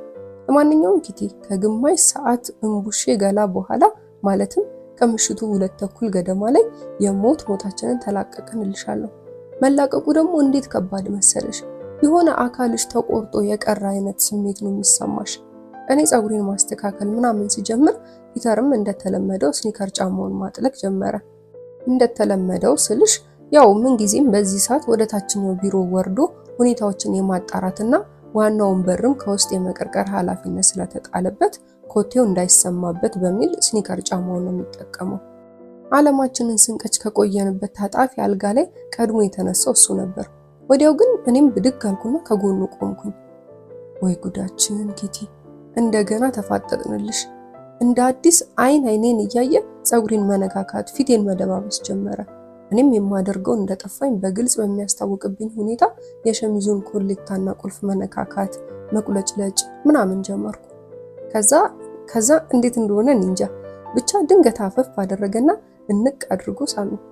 አዎ ኪትዬ፣ ከንፈሮቹን በፀጉሬ መሃል አሾልኮ ጆሮዬን፣ ጉንጬንና አንገቴን የሚገናኙበት ቦታ ላይ ግጥም አድርጎ ሳመኝ። በአንድ ጊዜ 3 ነገሬን እንደሳመኝ ልብ አልሽልኝ ኪቲ። በአንድ ጊዜ ጉንጬን፣ ጆሮዬንና አንገቴን። ቀና ብዬ እንኳን ሳላየው ቀስ ብዬ በሩን ከፈትኩልሽና ውልቅ። ማዕከለኛው የጋራ ክፍላችን ውስጥ ተኮልኩለው እያወጉና እያውካኩ የነበሩት ሰዎች ከነመፈጠራቸውም ትዝ ያለኝ እንዳይመስልሽ። መቼ ሌሊቱ ነግቶ መቼ ከሱ ጋር እንደገና ተገናኝተን እያልኩ መኝታዬ ውስጥ ገብቼ ጠቅለል። ያንቺው አና።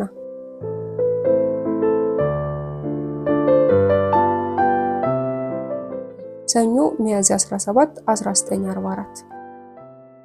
ውድ ኪቲ፣ ከአንድ ጎረምሳ ጋር በገዛ ክፍሉ በገዛ ታጣፊ አልጋው ላይ መቀመጤንና መሳሳሜን ቢያውቁ እማማና አባባ የሚቀበሉት ጉዳይ ይመስልሻል? አንድ የ17 ዓመት ጎረምሳና አንዲት ገና 15 በቅጡ ያልሞላት ልጃገረድ። በበኩሌ በምንም አይነት ይቀበሉታል የሚል እምነት የለኝም። ያም ሆነ ይህ በዚህ ጉዳይ ላይ የግድ በራሴ መተማመን መቻል አለብኝ። ክንዶቹን ግራና ቀኝ አጣፍቱልኝ ደረቱ ላይ ጋደም ማለትና የቆጥ የባጡን ማለም የሚሰጠኝ መረጋጋት ከምንም ነገር በላይ ያስደስተኛል። ገና ጉንጬና ጉንጩ ሲነካኩ እንኳን ከላይ እስከታች የሚነዝረኝ ነገር አለ። ሌላውን ሁሉ ታዩና አንድ በጉጉት የሚጠብቀኝ ሰው መኖሩን ማወቄ ብቻ የሚሰጠኝ የምሉዕነትና የደስታ ስሜት እንዲህ ተብሎ የሚወራ አይደለም። ግን ደግሞ አንድ በጣም አሳሳቢ እየሆነ የመጣብኝ ነገር አለ። ፒተር ከመሳሳም ባለፈ በስካሁኑ ግንኙነታችን ብቻ ደስተኛ ሆኖ ሊቀጥልልኝ ይችል ይሆን? ከመሳሳም ያለፈ ነገር የሚፈልግበት ጊዜ አይመጣብኝ ይሆን? በእርግጥ የገባልኝን ቃል ረስቼው አይደለም ስልሽ እዚህ ቦታ እስካለን ድረስ ከዚህ ያለፈ ነገር ውስጥ እንደማንገባ ደጋግሞ አረጋግጦልኛል። ግን አንድ ነገር አትርሽ ኪቲ፣ ምንም ይሁን ምን ፒተር ወንድ ልጅ ነው። ወንድ ልጅ ወንድነቱ ሲነሳበት ሕሊናው ጥሎት ይሸሻል ይባላል እንጂ ፒተር በማንኛውም ጉዳይ እምነትሽን ብትይበት የማያሳፍርሽ ልጅ ለመሆኑ ከእኔ በላይ ምስክር አያሻው። በነገራችን ላይ ኪቲ ያለ እድሜ መጀመሬን እኔ ራሴን በደንብ አውቀዋለሁ። አዎ ገና 15 ዓመት እንኳን አልሞላኝም፣ ግን ሁሉንም ነገር በራሴ መወሰንና ማድረግ ጀምሬያለሁ። ይህ በእርግጥም ለሌሎች ሰዎች እንግዳና ለመረዳትም የሚቸገሩበት ነገር ሊሆን ይችላል። ምክንያቱም የዚህ አይነት ነገር የተለመደ አይደለም።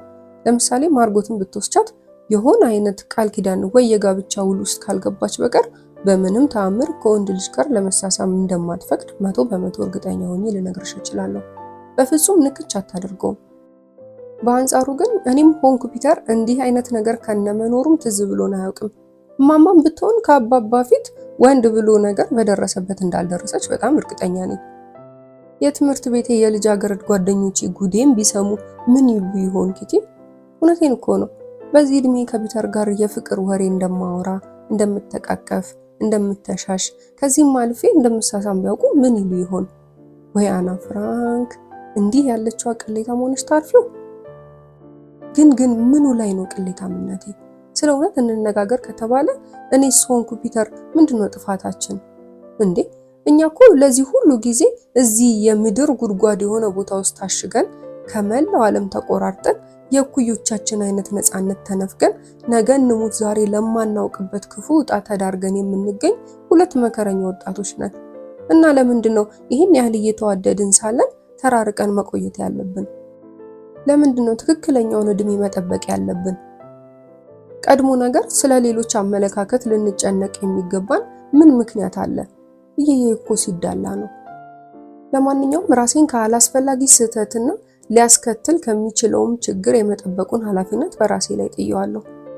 እሱም ቢሆን አደጋ ሊያስከትልብኝ የሚችልና እንዳዝንበት የሚያደርገኝን ችግር ሊፈጥርብኝ መች እንደማይፈልግ 100% እርግጠኛ ነኝ። ታዲያ ልቤ ወደ መራኝ ሁሉ የማልከተልበት ምን ምክንያት አለ ስልሽ እኔም እሱም ደስታን የምናገኝበት ነገር እስከሆነ ድረስ ማለቴ ነው። የሆነ ሆኖ ኪትዬ አሁንም ቢሆን አንድ እርግጠኝነት እንዳይኖረኝ እያደረገኝና እየቆጠቆጠኝ ያለ ነገር እንዳለ መገመት እንደምትችይ ጥርጥር የለኝም። ማለትም ድብብቆሽ ያለበት ምንም አይነት ነገር ለማድረግ እስከዛሬ የኖርኩበት የሐቀኝነት ባህሪ ከውስጥ እያመጸብኝና እየተፈታተነኝ ነው ያለው። እና ምን ትይኛለሽ ኪቲ? እያደረኩ ስላለሁት ነገር ለአባባ መንገር ያለብኝ ይመስልሻል? እኔም ሆንኩ ፒተር ውድ ሚስጥራችንን ለሶስተኛ ሰው አሳልፈን ማጋራት ያለብን ይመስልሻል? እንጃ እንግዲህ። በበኩሌ ግን ሚስጥራዊ ግንኙነታችን በምንም ይሁን በምን ምክንያት ይፋ ከወጣ እስካሁን የነበረው ውበት ክፉኛ ሊደበዝዝ ይችል ይሆናል የሚል ስጋት አለኝ። በዚህ ላይ ደግሞ ይህም በማድረግ ማለትም ሚስጥሩን ለአባባ በመግለጽ ብቻ ከህሊናዬ ሙሉ በሙሉ መታረቅ እችል ይሆን የሚለው ሌላው ጥያቄ ነው። ለማንኛውም ምንም አይነት ውሳኔ ላይ ከመድረሴ በፊት ከሱ ጋር መወያየት አለብኝ። አዎ ኪቲ፣ ከሱ ጋር ገና ብዙ ላወራቸው የምፈልጋቸው ነገሮች አሉኝ። መተቃቀፍና መሳሳም ብቻ ትርጉሙም ጥቅሙም አልታየኝ እያለኝ ነው። ሐሳብ ለሐሳብ መለዋወጥ፣ አንዳችንን በሚገባ ማወቅና አንዳችን በአንዳችን ላይ ሙሉ እምነት መጣል መቻል አለብን። ይህን ማድረግ ደግሞ ለሁለታችንም ትርፍ እንጂ ኪሳራ እንደማያመጣ እርግጠኛ ነኝ። ያንቺው አና።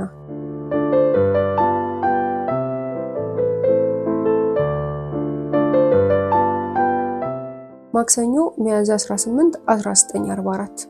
ውድ ኪቲ፣ ሁሉም ነገር ጥሩ ይመስላል።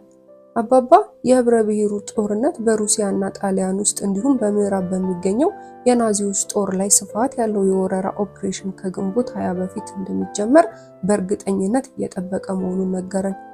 እኔ ግን አሁንም ቢሆን ከዚህ የተረገመ ቦታ ነፃ ልንወጣ ስለምንችልበት ሁኔታ ማሰብ እየከበደኝ ነው።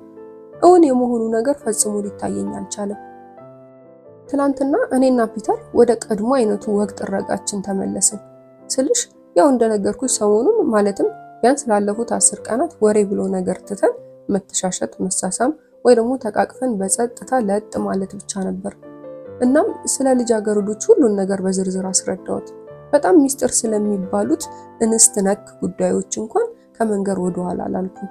የምሽቱን ውይይት ያሳረግነው ያው እንደተለመደው በመሳሳም ነበር። መጀመሪያ እኔ ጉንጩ ላይ ሳምኩት፣ ቀጥሎ ደግሞ እሱ ሳመኝ። እንደሌላው ጊዜ መሃል ጉንጬን ሳይሆን ወደ አፌ በጣም ተጠግቶ ነበር ብልሽ ምን ታያለሽ? ቀሽም ሆንኩ እንጂ ትንሽ እንኳን አንገቴን ወደሱ ዞር አድርጌው ቢሆን ኖሮ ከፒተር ጋር ይበልጥ ሰፋ ያለ ውይይት ማድረግ እንድንችል ምናልባት አልፎ አልፎም ቢሆን ዳያሬን እየያዝኩ መሄድ ሳይኖርብኝ አይቀርም። ነጋ ጠባ ሲተሻሹ ቆይቶ መለያየቱ ብቻውን በቂ ሆኖ አላገኘሁትም። እሱም ልክ የዚህ አይነት ስሜት እየተሰማው ያለ ቢሆን ምንኛ ደስ ባለኝ። በተረፈ አሁን ያለነው በጣም ውብ የሆነ የጸደይ ወቅት ላይ ነው። በተለይ የዚህ ወር ሚያዝያ ማለት ነው። የአየር ሁኔታ በጣም ደስ የሚል ነው። ብዙም ሳይሞቅ ብዙም ሳይቀዘቅዝ ልክ የሚፈለገው አይነት፣ አልፎ አልፎ በስሱ ያካፋል። ከበስተጓራችን ያለው የቼስትነት ዛፍ እንኳን ሙሉ በሙሉ አረንጓዴ ለብሷል። እንደውም ትናንሽ አበቦች ልክ እንደ ፈርጥ ከዚያና እዚህ ጠብ ብሎ ይታዩበት ጀምረዋል። ከጥቂት ቀናት በኋላ አረንጓዴነቱም እስከማያስታውቅበት ነው በአበባ የሚሸፈነው። በነገራችን ላይ ስለ አባባ ሳነሳ አንድ ያልነገርኩሽ ነገር ትዝ አለኝ። የምስጢራዊ ቤተሰቦች በተለያዩ አጋጣሚዎች ምክንያት ስሜታችን ክፉኛ የተረበሸ በመሰላት ጊዜ ሁሉ ሜፔ አንዳንድ የማረጋጊያ ነገሮችን ታደርግልናለች። ከሳምንት በፊት ገብተንበት የነበረው ጣጣ ደግሞ ታውቂዋለሽ። እናም ባለፈው ቅዳሜ ሜፔ 4 እቅፍ አበባዎችን አምጥታለን ነበር። 3ቱ እቅፎች የናርሲስ አበባ ሲሆኑ አንደኛው የሂያንሲት ነበር። ይሄኛው ለኔ ለግል ያመጣችልኝ ነው። በይ እንግዲህ ኪትዬ ዛሬ ብዙም አላወራውሽም፣ ምክንያቱም ጥቂት የሂሳብ ጥናቶች አሉብኝ። ስለዚህ በሚቀጥለው እስከምንገናኝ ድረስ ቻው። ያንቺው አና።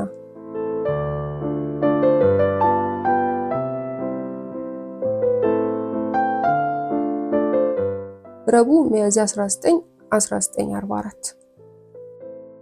ውድ ኪቲ፣ አረ ለመሆኑ በዚች ዓለም ላይ 3 ጎኑ በግድግዳ ተከቦ አንድ ጎኑ ብቻ ክፍት በሆነ ጣሪያ ላይ ተቀምጦ የተፈጥሮን ሚስጥር እንደማጣጣም፣ ውር ውር የሚሉ ወፎችን እንደማየትና ጣፋጭ ዜማቸውን ያላንዳች ከልካይ እንደማዳመጥ፣ ገላሽን በፍቅር የምትዳስስልሽ የምትመስሏን እምዬ ፀሐይን እንደመሞቅ፣ ይህን ሁሉ ጸጋ ደግሞ እንደ ነፍስሽ ከምትወጂውና እቅፍ አድርገሽው ከጎኑ ውሽቅ ካልሽበት ልጅ ጋር እንደመጋራት ምን የሚያስደስት ነገር አለ?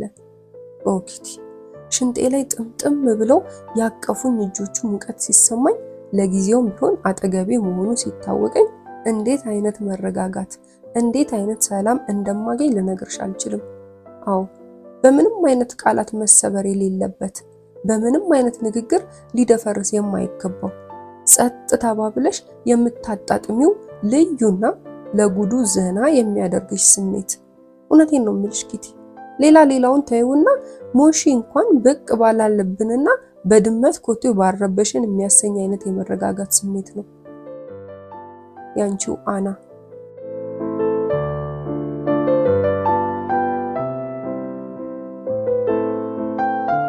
አርብ ሚያዝያ 21 1944። ውድ ኪቲ፣ ትላንት ከሰዓት በኋላ አሞኝ ተኝቼ ነበር። ግን መተኛቱ ገና በመጀመሪያ ቀን ትክት ቢለኝና ያን ያህል የጎላ ትኩሳትም ስላልነበረኝ ባወጣ ያወጣው ብዬ ብድግ አልኩኝ። በእርግጥ እንደፈራሁት አልነበረም። እንደውም ዛሬ በጣም ሊሻለኝ የቻለው ባለመተኛቴ ሳይሆን አይቀርም። ዛሬ ግርማዊነቷ የእንግሊዝ ልዕልት ኤልሳቤጥ 18ኛ ዓመቷን የምታከብርበት የልደት ቀኗ ነው። ይቺን ቆንጆ ማንኛው የታደለ ልዑል ሊሆን የሚያገባት በሚለው ርዕስ ላይ ብዙ ስንጨቃጨቅ ብንቆይም የሚሆናትን ሰው ልናገኝላት አልቻልንም። ይልቅየስ እህቷ ልዕልት ማርጋሬት ሮዝ መቼም ይሁን መች አንድ ቀን የቤልጅየሙን ልዑል ባውዶኒን በእጇ ልታስገባው እንደምትችል የሁላችንም ግምት ነበር። አንድ ነገር እያሰብኩ ነው ኪቲ፣ ለተወሰኑ ጋዜጣዎች ደብዳቤ መጻፍና ከልብ ወለዶቼ አንዱ በአምዳቸው ሊያወጡልኝ ፈቃደኛ የሆኑ አይሆኑ ማወቅ ፈልጋለሁ። አይዞሽ፣ ከጻፍኩም በብዕር ስም ነው የምጽፍላቸው። በተረፈ በሚቀጥለው እስከምንገናኝ ደህና ቆይልኝ። ያንቺው አና።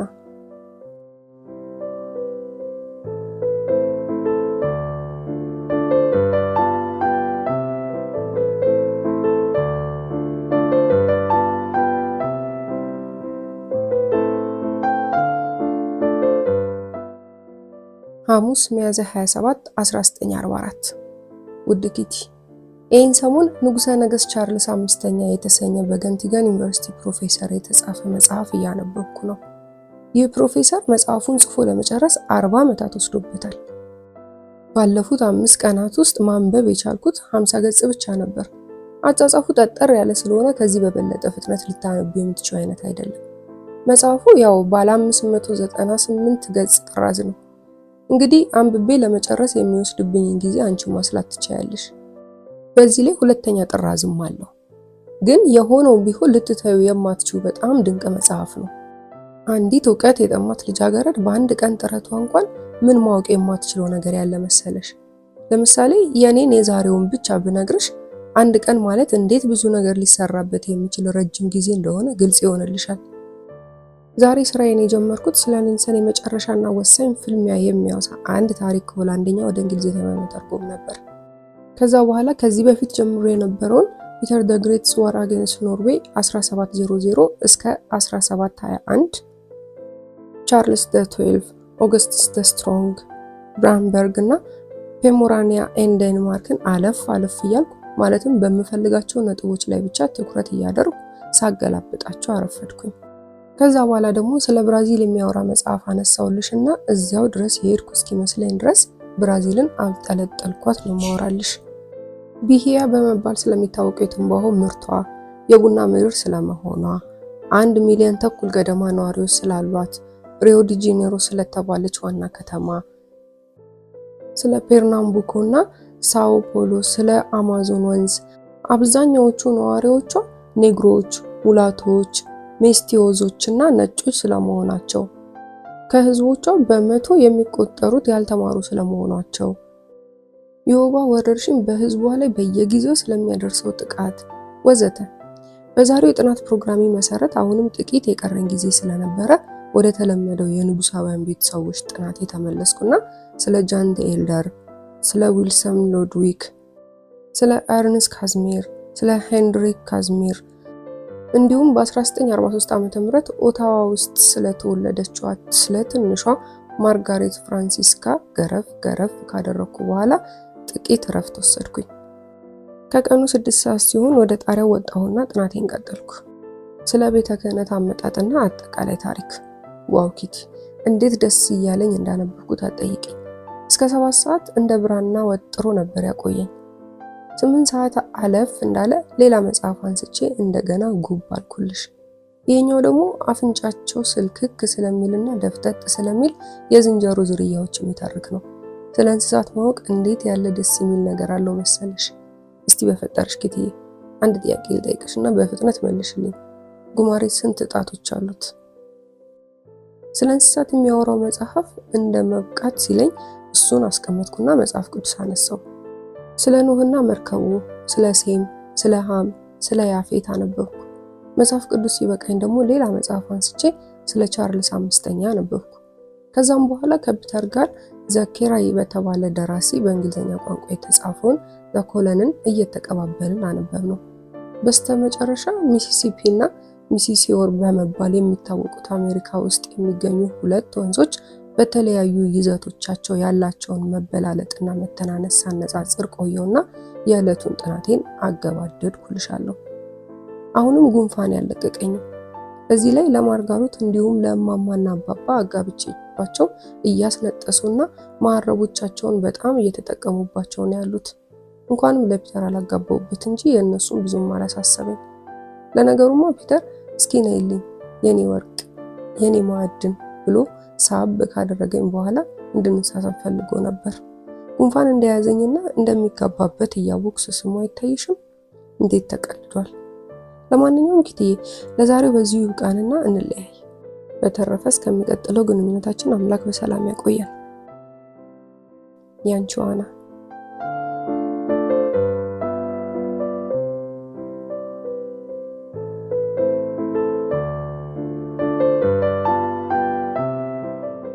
አርብ ሚያዝያ 28 1944። ውድ ኪቲ፣ ፒተር ዌስለንን ያየሁበትን ያን ህልሜን መቼ እንደምረሳው እንጃል። ትዝ አለሽ? ጥር ወር መጀመሪያ ላይ የነገርኩሽ ማለት ነው። ባሰብኩት ቁጥር ልክ ትላንትና የሆነ አይነት የጉንጬ ሙቀት ጉንጬ ላይ ይሰማኛል ብልሽ ታምኛለሽ? የዛን ጊዜ ተሰምቶኝ የነበረውና ከዛ በኋላ ለሆኑት ጥሩ ነገሮች ሁሉ ምክንያት የሆነው ያን ደስ የሚል ስሜት አሁንም በደንብ አስታውሰዋለሁ። የዛ አይነቱ ስሜት እዚህም ፒተር ጋር ከመሆንባቸው ጊዜያት አጋጥሞኝ ያውቃል። ግን እስከ ትላንትና ድረስ ይሰማኝ የነበረው ተመሳሳይ ስሜት በጥንካሬ ደረጃው የድሮውን ወይም የህልሜን ያህል ገኖ አያውቅም ነበር። ትናንትና ያው እንደተለመደው የፒተር ጣጣፊ አልጋ ላይ ተቃቅፈን ተቀምጠን ሳለን የተፈጠረውን ጉድ ግን እንዴት አባቴ እንደምገልጽልሽ እንጃ። ማመን የማትችው አዲስ ክስተት ነበር የታየው። እንዴት እንደሆነ እንኳን ለማስታወስ ይቸግረኛል። ብቻ በድንገት ተራዋ፣ ግብዟ፣ አስመሳዩዋና ከውስጤ ውልቅ ብላ ስትወጣና በቦታዋ ሁለተኛ አና ስትተካ ታወቀኝ።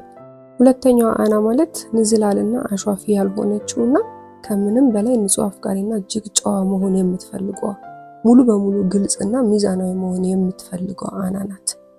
ከጎኑ ልጥፍ ብዬበት እንደተቀመጥኩኝ አንዳች ወትሮ ከማውቀው ለየት ያለ ስሜት በሰራ አካላቴ እንደ ሞገድ ተሰራጨብኝ።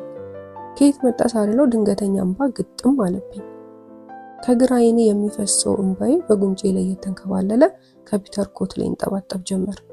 ከቀኝ ዓይኔ የሚፈሰውም እንዲሁ በአፍንጫዬ ጥግ ቁልቁል እየወረደ እዚያው ኮቱ ላይ መንጠባጠብ ቀጠለ። እያለቀስኩ መሆኔን ፒተር ልብ ይበለው አይበለው እርግጠኛ አይደለሁም። ምክንያቱም ምንም አይነት እንቅስቃሴም ሆነ ምልክት አላየሁበትም። እንግዲህ ምናልባት እኔን እየተሰማኝ የነበረው አይነት ስሜት እሱም ጋር ገብቶት ነበር። ብቻ ምንም ይሁን ምን ከአፉ አንድም ቃል እንዳልወጣ አስታውሳለሁ። አጠገቡ ሁለት አናዎች የነበሩ ስለመሆኑ የሚያውቀው ነገር ይኖር ይሆን? አዎ፣ እነዚህን ጥያቄዎች ቢያንስ ለጊዜው መልስ ሳያገኙ መቆየታቸው የግድ ነው። 2 ሰዓት ተኩል ላይ ከፒተር ታጣፊ አልጋ ላይ ብድግ አልኩና ሁልጊዜ ተሰነባብተን ወደምንለያይበት መስኮት ተጠጋው። መብረክረኩ ገና አልለቀቀኝም። አሁንም አና ቁጥር 2 ነኝ። ወዲያው እሱም ብድግ አለና ወደ እኔ ተጠጋ። 2 እጆቼን እንደ ክንፍ ዘርግቼ አንገቱ ላይ ተጠመጠምኩበትና ግራ ጉንጩ ላይ ግጥም አድርጌ ከሳምኩት በኋላ የቀኙንም ልስምለት ከአንገቴ ዞር ስል መሃሉ ላይ ድንገት ከንፈሬና ከንፈሩ ገጭ። ለመጀመሪያ ጊዜ ከንፈር ለከንፈር።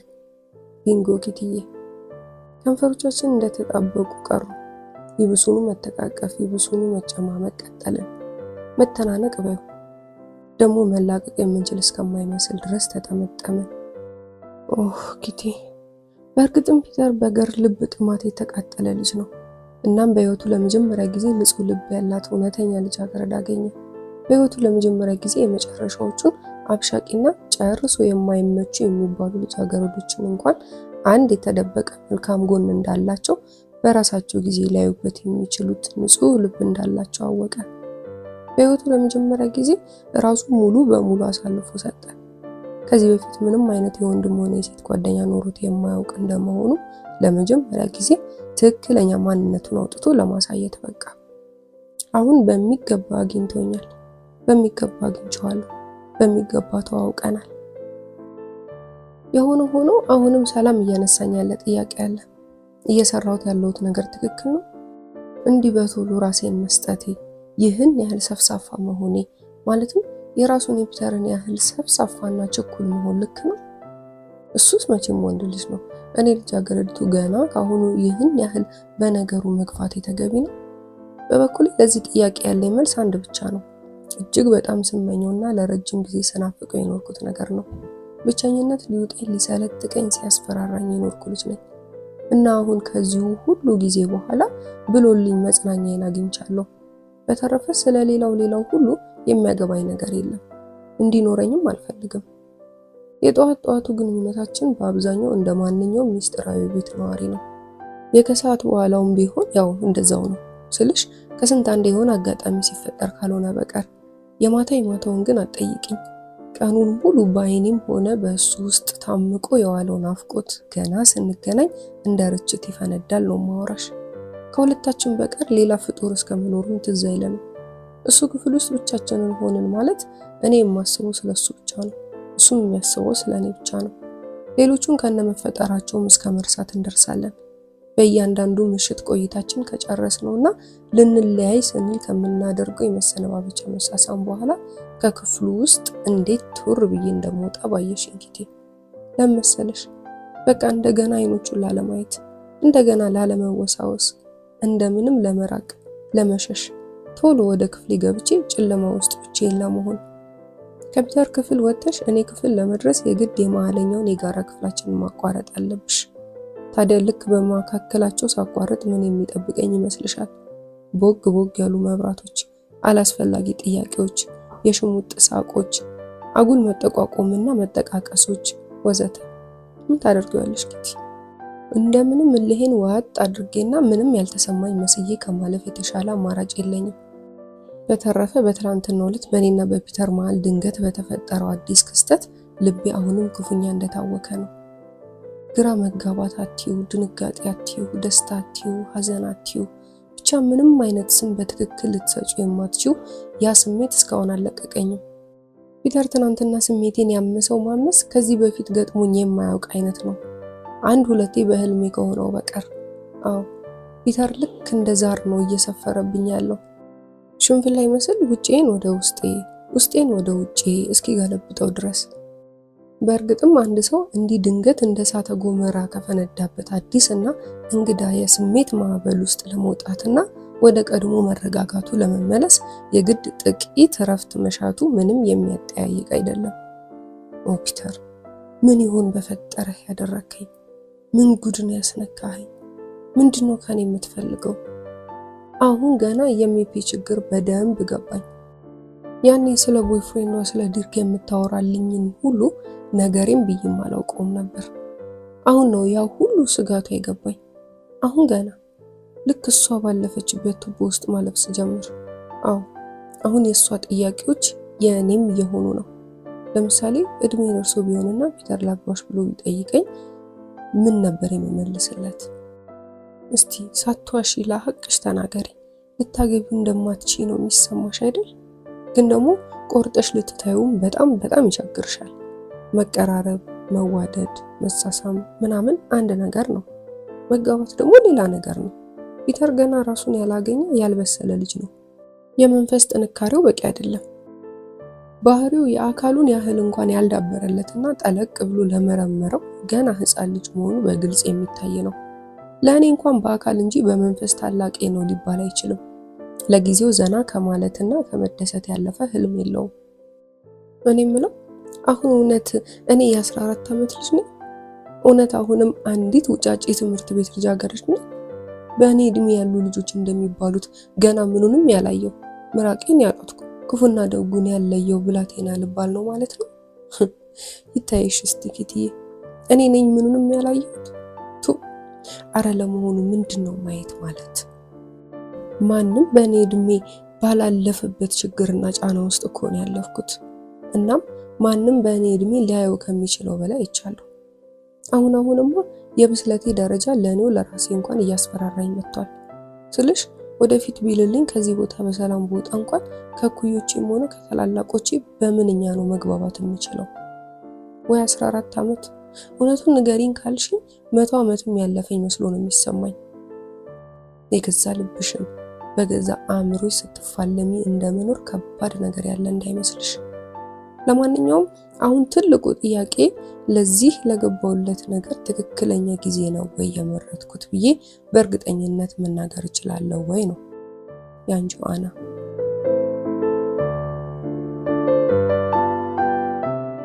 ማክሰኞ ግንቦት 2 1944።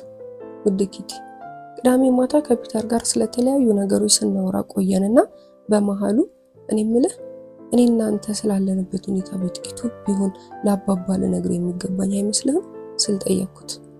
ጥቂት ከተወያየንና እሱም በሚገባ ካሰበበት በኋላ ለአባባ መንገሬ ተገቢ መሆኑን አረጋገጠልኝ። በወሰደው አቅም በጣም ነበር የተደሰትኩት። ምክንያቱም ይህ የሚያሳየው ፒተር ምን ያህል ታማኝ ልጅ እንደሆነ ነው። ከፒተር ክፍል እንደወጣው ከአባባ ጋር ከታችኛው ቢሮ ውሃ ቀርተን ለመምጣት ተያይዘን ወጣን። ገና ደረጃውን መውረድ እንደጀመርን እኔ አባባ አልኩት፣ እኔና ፒተር ይህን ሁሉ ጊዜ ፒተር ክፍል ውስጥ ብቻችንን ስናሳልፍ መቼም 40 ክንድ ተራርቀን እንደማንቀመጥ መገመት የሚሳነህ አይመስለኝም። እና ልጠይቅ የፈለኩት በአንተ አመለካከት ይህ ነገር እንዴት ታየዋለህ? ስህተት ነው? አባባ ወዲያውኑ መልስ አልሰጠኝም። ጥቂት ካቅማማ በኋላ ግን በበኩሌ ስህተትነቱ ምኑ ላይ እንደሆነ አይታየኝም። ነገር ግን እጅግ በጣም ጥንቃቄ ማድረግ ይኖርብሻል። በእንዲህ ያለ መፈናፈኛ በሌለው ቦታ ይህ አይነት ግንኙነት አስቸጋሪና ምናልባትም አደገኛ ሊሆን ይችላል አለኝ። ውሃችንን ቀርተን ስንመለስና ደረጃውን እየወጣን ሳለን ደግሞ ቃላቱ እነኛው ሆኖ ትርጉሙ ግን ለየት ያለ ነገር ያወራኝ ጀመር። የዚህ ሲገርመኝ በማግስቱ ማለትም እሁድ ጠዋት ከጠራኝና ወደ አንዱ ነጠል ያለ ጥግ ከወሰደኝ በኋላ አና ትላንት ስለነገርሽኝ ነገር አሰብኩበት በማለት ንግግሩን ጀመረ። ገና ሳየውም አይነ ውሃው አላማረኝም ነበር። ስለ እውነት ለመናገር አንቺና ፒተር እያደረጋችሁ ያላችሁት ነገር ትክክል ነው ለማለት በጣም ይቸግራል። እስቲ አንቺም ትንሽ አሰብ አድርጊበት። እዚህ ውስጥ በዚህ በተወጣጠረ ሁኔታ እያለን እኔ እኮ እስካሁን የአንቺና የፒተር ግንኙነት ያው ትምህርት ቤት ውስጥ የሚፈጠረው አይነት ጓደኝነት አድርጌ ነበር የማስበው። ፒተር ፍቅር ይዞታል ማለት ነው አለ። አባባ ፒተር ፍቅር ይዞታል የሚል ቃል ይወጣኝ አይመስለኝም አልኩት። ይኸውልሽ አናዬ፣ አንቺንም ሆነ እሱን የመረዳት ችግር እንደሌለብኝ በደንብ ታውቂያለሽ። ግን አሁንም ቢሆን በእኔ አመለካከት አንቺ ነሽ ነገሮችን ለዘብ ለማድረግ መጣር ያለብሽ። አዎ ለምሳሌ አሁን እያደረግሽ እንዳለሽው ብዙ ጊዜ ወደ ክፍሉ አትሂጂ። ማለቴ ልታደርጊለት ከምትችው በላይ እንዲያስብ አትገፋፊው። በእንዲህ ያሉ ነገሮች ላይ ዋናው ተዋናይ ምንጊዜም ወንዱ ነው። ይሁን እንጂ ሴት ልጅ በተፈጥሮ የተቸረችው አንድ ልዩ ኃይል አላት። ወንድ ልጅን ለመሳብ የሚረዳትን ያንኑ ተፈጥሯዊ ምትሃቷን በመጠቀም ቀዝቀዝ ልታደርገውና አደብ ልታስይዘው ትችላለች። ትልቁ ችግር ግን ምን መሰለሽ አና፣ እኛ እዚህ ቦታ የምንኖረው ህይወት ከዚህ በፊት ስንኖረው የነበረው አይነት ማለትም በነፃነት የሚኖሩ ሰዎችን የሚኖሩት አይነት ህይወት አይደለም። አየሽ፣ በነፃነት እየኖርሽ ያለሽ ቢሆን ከሌሎች ወንድ ልጆችም ሆነ ልጃገረዶች ጋር የመገናኘት እድል ያለሽ ቢሆን የመሰለሽን ለመቅረብ ያልመሰለሽን ለመራቅ አማራጩ ስለሚኖሩሽ ችግሩ ይሄን ያህል አይጎላም ነበር። እዚህ ግን አንቺም ሆንሽ እሱ ሳትወዱ በግዳችሁ እንደ ሰርዲን ታሽጋችሁ በምትኖሩበት በዚህ ቦታ ግን አንድ የቀረብሽው ማለት ቀረብሽው ነው። ሐሳብሽን ብትቀይሪና ልትርቂ ብትፈልጊ እንኳን አትችይም። እና እባክሽ አና፣ ከልጁ ጋር የጀመርሽው ነገር የቱንም ያህል ቢያስደስትሽ ከሚገባው በላይ ቦታ አትስጪው። ከሚገባው በላይ ቦታ አልሰጠሁትም አባባ። ምናልባት የሚገባውን ያህልም ቦታ የሰጠሁት አይመስለኝም። ፒተር እኮ ጨዋ ልጅ ነው። አንተም ሆንክ የተቀሩት ከምትገምቱት በላይ ጨዋና ጥሩ ልጅ ነው። ጥሩ ልጅ አይደለም አላልኩም አና፣ ግን ወጣት ነው፣ ጎረምሳ ነው። ራሱን ሙሉ በሙሉ ለመቆጣጠር የሚያስችለው ያህል ጠንካራ ባህሪም አለው ብዬም አላምንም። በተለያዩ ሁኔታዎች በቀላሉ ሊከፋፋ የሚችል ልጅ ነው፣ ለበጎ ለመጥፎ። በበኩሌ በሱ ቦታ ሆኜ የምመኝለት በጎ ጎኑ እንደ ጎላ እንዲቆይለት ነው። ምክንያቱም ፒተር ከተፈጥሮም ጥሩ ልጅ እንደሆነ አውቃለሁ አለኝ። እንዲህ ከተባባልን በኋላ አባባ ራሱ ፒተርን ሊያነጋግረው ተስማማንና ጉዳዩን ለጊዜው ዘጋ ነው።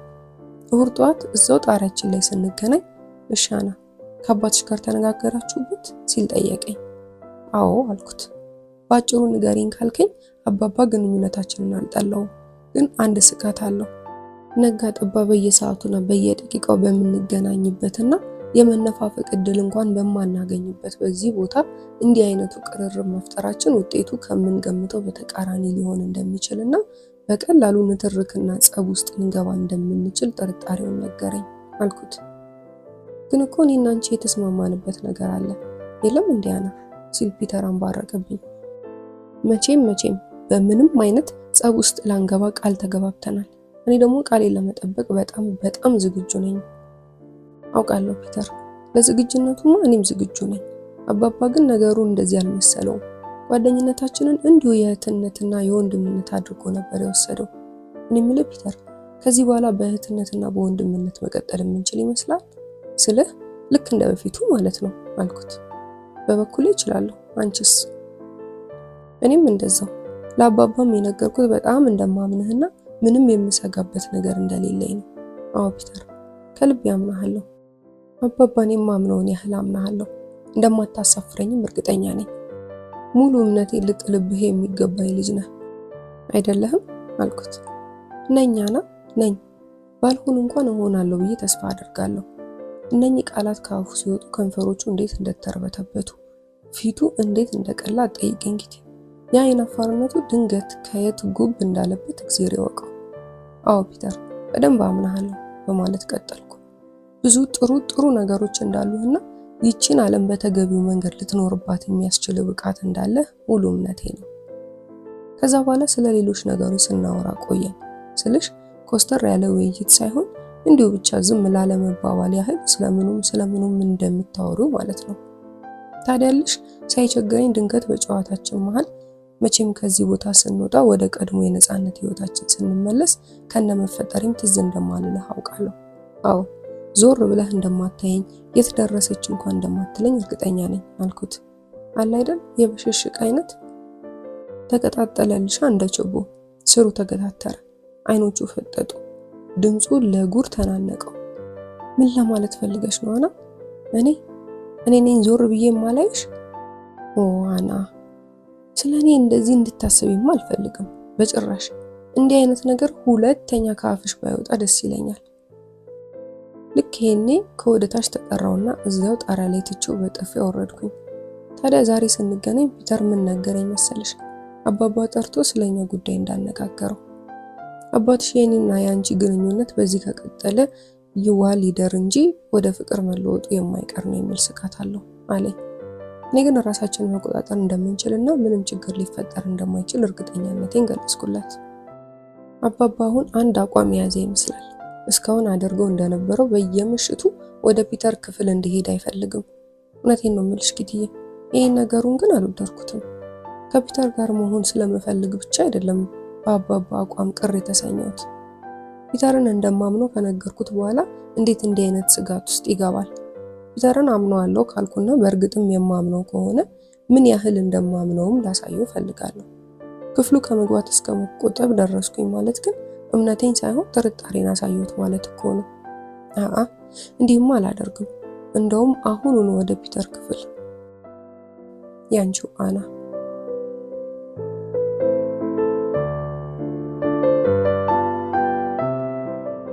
ረቡዕ ግንቦት 3 1944። ውድ ኪቲ፣ መጀመሪያ የሳምንቱን ዜናዎች ባጭሩ። ከምንም አይነት የፖለቲካ ወሬ እረፍት ላይ ነን እና ምንም አይነት ፖለቲካ ነክ ሪፖርት የለም። አሁን እኔም የህብረ ብሔሩ ጦር በናዚዎች ላይ ወረራ ማድረጉ በምንም ምክንያት የማይቀር መሆኑን እያመንኩ መጥቻለሁ። ምንም ቢሆን ራሽያ ብቻዋን ሁሉንም ነገር ትወጣው ብለው ሊተውላት የሚችሉ አይመስለኝም። ያም ሆኖ ግን በአሁኑ ሰዓት ይህ ነው የሚባል ምንም ነገር እያደረጉ አይደሉም። አቶ ክሊር ለፒተር ለታጣፊው አልጋው የሚሆን አዲስ ስፕሪንግ አመጣለት። ስለዚህ ፒተር ስፕሪንጉን አልጋው ላይ የመግጠም ስራ ይጠበቅበታል ማለት ነው። ገና ካሁኑ ሐሳብ ይዞታል። አዲሱን ስፕሪንግ የመግጠም ጣጣ ውስጥ ከመግባት አሮጌው ላይ መተኛቱን ቢቀጥል እንደሚመርጥ ያስታውቅበታል። በነገራችን ላይ ሞሺ የፒተር ድመት ማለት ነው መጥፋቱን ነግሬሻለሁ። አዎ እምጥ ይግባ ስምጥ ሳይታወቅ ድንገት የውሃ ሽታ ሆነ። ካለፈው ሳምንት ማለትም ከሐሙስ ጀምሮ አይኑን አላየነውም። እንደኔ ግምት ከሆነ ይሄን ጊዜ አንዱ እንስሳ አፍቃሪ ደህና አድርጎ አጣጥሞታል። ነፍስያውም ይሄኔ በድመቶች ገነት ውስጥ ናት። ምናልባትም ከሰሞኑ አንዲት ትንሽዬ ልጅ ከሞሺ ቆዳ የተሰራ ለስላሳ የፈር ኮፍያ ስጦታ አግኝታለች። ሞኪቲ ፒተር ምን ያህል እንዳዘነ አትጠይቂኝ። ሰማይ የተደፋበት ነበር የሚመስለው። ሌላው እንግዲህ ካለፈው ቅዳሜ ጀምሮ አመጋገባችንን ቀይረናል። ምሳችንን ምን ጊዜም ከቀትር በፊት 5 ሰዓት ተኩል ላይ እንበላና እስከ እራት ሰዓት ያለውን ጊዜ በአንድ ኩባያ መረቅ እንገፈዋለን። ይህ ማለት በቀን 3 በመብላት ፈንታ 2 ብቻ በመብላት ምግባችንን መቆጠብ ችለናል ማለት ነው። ቅጠል ማግኘት አሁንም በጣም ከባድ ነው። ለምሳሌ ዛሬ ለአይን እንኳን የሚያስጠላ ጎመን ተብዬ ነው ቀቅለን የተመገብነው። ቅቅል ጎመን፣ ቅቅል ስፒናቾ፣ የጎመን ሾርባ ምናምን በቃ ከዚህ የተለየ ነገር የሚታሰብም አይደለም። አልፎ አልፎ ለለውጥ ያህል የተወለገ ድንች እንቀላቀልበታለን።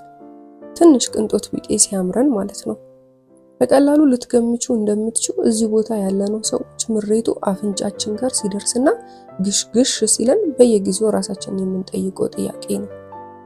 አረ እንደው ምንድነው የጦርነት ጥቅሙ? ለምንድነው ሰዎች በብሔርና በሰላም መኖር የማይችሉት? ለምን ሲባል ነው ይህ ሁሉ ጥፋት፣ ይህ ሁሉ ውድመት፣ ይህ ሁሉ እልቂት? አዎ ኪቲ፣ ይሄ ጥያቄ ማንም ሰው በማንኛውም ጊዜ ሊያነሳው የሚችለው አይነት ጥያቄ ነው። ይሁን እንጂ እስካሁን አጥጋቢ መልስ ሊያገኝለት የቻለ ማንም የለም።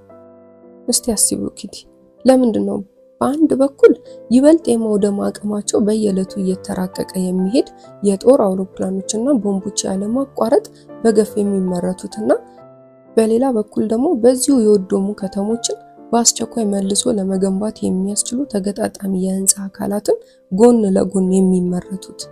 መጀመሪያ ማውደም፣ መልሶ ደግሞ መገንባት። ምን የሚሉት ጨዋታ ነው? ለምንድነው በሚሊዮኖችና በቢሊዮኖች የሚቆጠር ገንዘብ በየዕለቱ ለጦርነት የሚውለውና በሌላ በኩል ደግሞ ለጤና አገልግሎት፣ ለትምህርት፣ ለጥበብ ነክ ጉዳዮችም ሆነ ድሃውን ካለበት መቀመቅ ለማውጣት ቤሳቤስቲን የሚጠፋው? ለምንስ ነው ገሚሱ የዓለም ሕዝብ ሁሉ ነገር ተርፎትና የሚጥልበት አጥቶ ሳለ ገሚሱ የሚልሰው የሚቀምሰው አጥቶ በረሃብ በቸነፈር የሚያልቀው? ለምንድነው ሰዎች ይህን ያህል የሚያደርጉትን እስከማያውቁ ድረስ ሊያብዱ የቻሉት?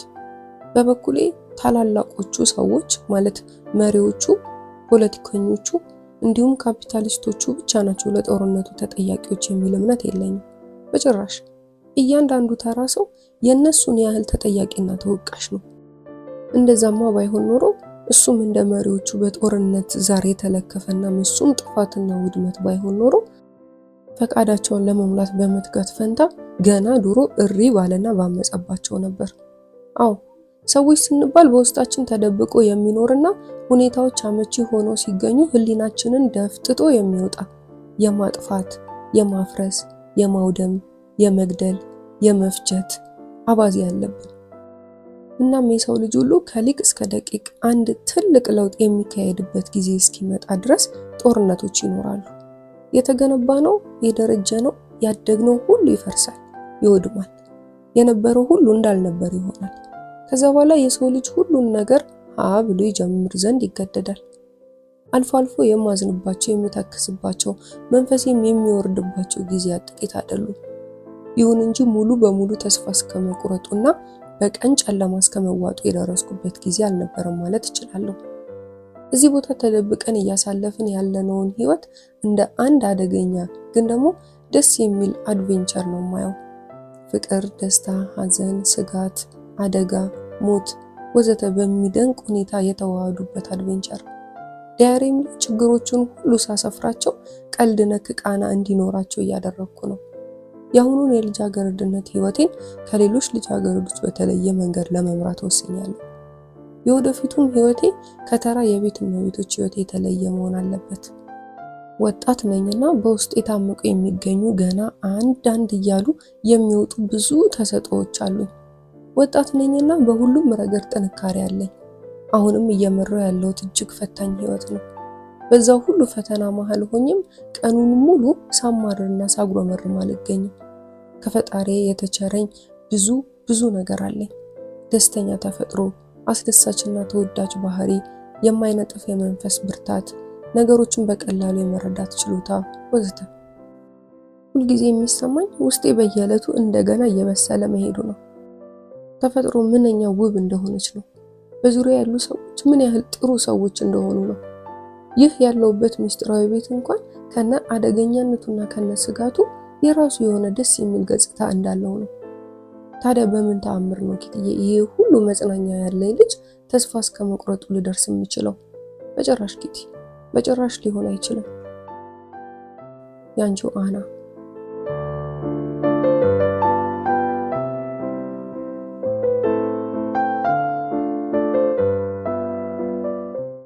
አርብ ግንቦት 5 1944።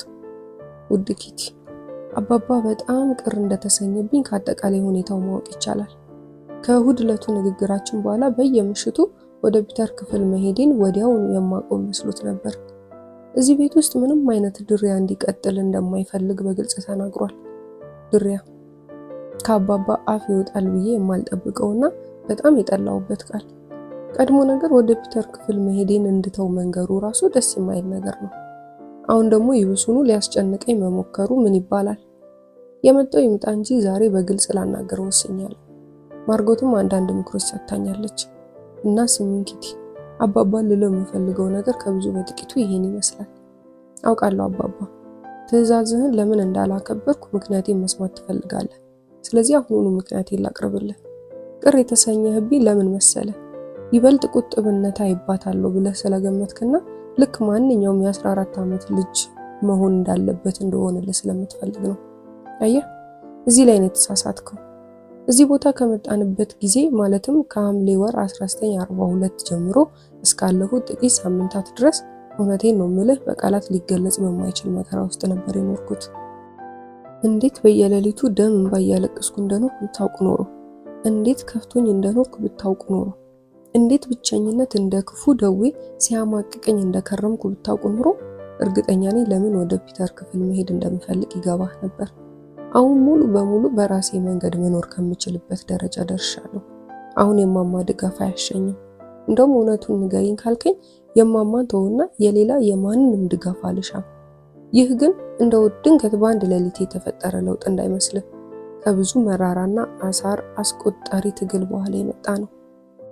እንዲህ እንዳሁኑ ከማንም ተጽዕኖ ተላቅቄ በገዛ እግሮቼ ለመቆም ከመቻሌ በፊት ምን ያህል እንባ እንዳፈሰስኩ እኔ ነኝ የማውቀው። ምናልባት በዚህ አባባሌ ልትስቅብኝ ትችል ይሆናል። አለማመንም መብትህ ነው። ይህ እኔን ሊጎዳኝ እንደማይችል በእርግጠኝነት ነው የምነግርህ። እኔ አሁን ሙሉ ስብዕና ያለኝና የራሴን ጀልባ በራሴ አቅጣጫ እየቀዘፍኩ ያለው ሰው እንደሆንኩኝ ያውቃለሁ። እናም እውነቴን ነው የምልህ፣ ስለማናችሁም ቢሆን ቅንጣት ኃላፊነት አይሰማኝም፣ ሊሰማኝም አይገባም። ይህንንም እየነገርኩ ያለሁት ድብቅና መሰሪ እንዳልመስል ስለፈለኩ ብቻ ነው እንጂ ለማደርገው ማንኛውም አይነት ነገር ከራሴ አልፎ ለማንም ቢሆን ማብራሪያና ምክንያት የመስጠት ግዴታ እንደሌለብኝ ሳላውቅ ቀርቼ አይደለም። እዛው ሁሉ ችግር ውስጥ ብቻዬን ስማቅቅ፣ ቀን ከሌሊት በብቸኝነት ጭንቀት ስናጥ ከመሃላችሁ ዞር ብሎ እንኳን ሊያየኝ የሞከረ አልነበረም። ሁላችሁም አይናችሁን ጨፍናችሁና ጆሮአችሁን ወጥፋችሁ ከነመኖሬም ረስታችሁ ነበር። እንደውም በተቃራኒው ይህን ያህል በጥባጭ ልሆን እንደማይገባኝ የማስጠንቀቂያ ማዕት ሲግተለተልልኝ ነው የኖርኩት።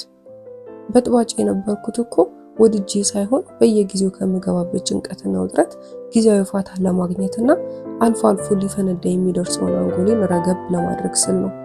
የምረብሸው፣ የምነጫነጨው፣ ግርግር የምፈጥረው ሁሉ በውስጤ ያለማቋረጥ እየጮኸ የሚረብሸኝን ድምፅ ላለመስማት ስል እንጂ ባህሪ ሆኖ አይደለም። ለአንድ ዓመት ተኩል ያህል ይህንን ኮሜዲ ስተውን የኖርኩት። ባይሆን ብቻዬን ስሆን እንጂ እናንተ ፊት አጉረምርሜም ሆነ እድሌን አማርሬ አላውቅም። በዚህ ላይ ይመስገን ነው አንድም ቀን ከትክክለኛው ስሜቴ ለመሸሽ ያህል የምተውነው ነገር አጥቼ አላውቅም።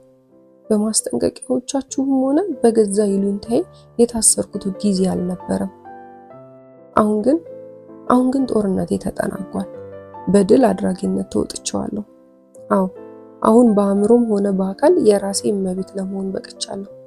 ያለፍኩት ያው ሁሉ ውስጣዊ ግጭትና ፍጭት እንደ ብረት አጠንክሮኛልና አሁን የእናት ሽሩሩም ሆነ የሌላ የማንም ክትትል አያስፈልገኝም እና አሁን ለመውጣት አሳሬን ሳይበት ከኖርኩት ተራራ ጫፍ ላይ ደርሻለሁ።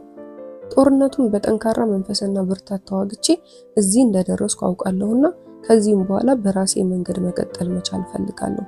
ማለትም ትክክል መስሎ በታየኝ በማንኛውም አይነት መንገድ። አባባ እኔን እንደማንኛውም የ14 ዓመት ልጃገረድ ልታየኝ አይገባም። ያሳለፍኩት ችግር ምን ያህል ከእድሜ በላይ እንዳሳደገኝ ልትገምተው እንኳን አትችልም። በድርጊቱ የቱንም ያህል ቅር የተሰኘህብኝ ቢሆን በበኩሌ ምንም የምጸጸትበት ነገር የለኝም። ለወደፊቱም ቢሆን ትክክል ነው ብዬ የማምንበትን ሁሉ ማድረጌን እቀጥላለሁ። አንድ ነገር በግልጽ ልንገርህ፣ ወደ ፒተር ክፍል መሄድ እንደሌለብኝ በምንም ቋንቋ ልታሳምነኝ ስለማትችል በከንቱ አትድከም። ያለህ አማራጭ ወይ የአባወራነት ስልጣንህን ተጠቅመ በጭፍኑ መከልከል አሊያም እስከ መጨረሻው በእኔ ላይ ሙሉ እምነትህን መጣል። ምርጫው የራስህ ነው። በተረፈ ግን አደራህን አባባ በሚቻል ሁሉ ሰላም ስጠኝ። ያንቺው አና። ቅዳሜ ግንቦት 6 1944። ውድ ኪቲ፣ ትላንት ለአባባ ነግረዋለሁ ብዬ በዝርዝር ያወራሁልሽን ሁሉ ቃል በቃል ያሰፈርኩበትን ደብዳቤ ትላንትናውኑ ከራት በፊት አባባ ኪስ ውስጥ ከተትኩለት። ካነበበው በኋላ ማርጎት እንደነገረችኝ ከሆነ ቀሪውን ምሽት በሙሉ እሳት እንደጎረሰ አይኑ ደም እንደለበሰ ነበር ያሳለፈው። እኔ ኩሽና ውስጥ አጠባ ላይ ስለነበርኩ አላየሁትም። ምስኪን አባባ። እንዲህ ያለ ልጓም አልባና ልቅ ደብዳቤ ምን አይነት ስሜት ሊፈጥርበት እንደሚችል እኔም ማወቅ ነበረብኝ። አባባ ማለት እንደ ሕፃን ድንጉጥና ስሜቱም ከብራና የሳሳ ነው።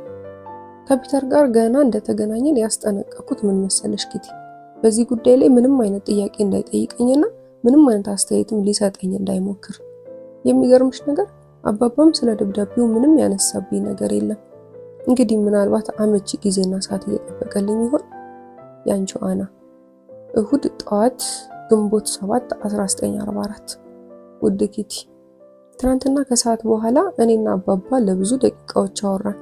ስቅስቅ ብዬ አለቀስኩ። እሱም ተከትሎኝ ለጉድ አነባ። ምን እንዳለኝ ታውቂያለሽ ኪቲ?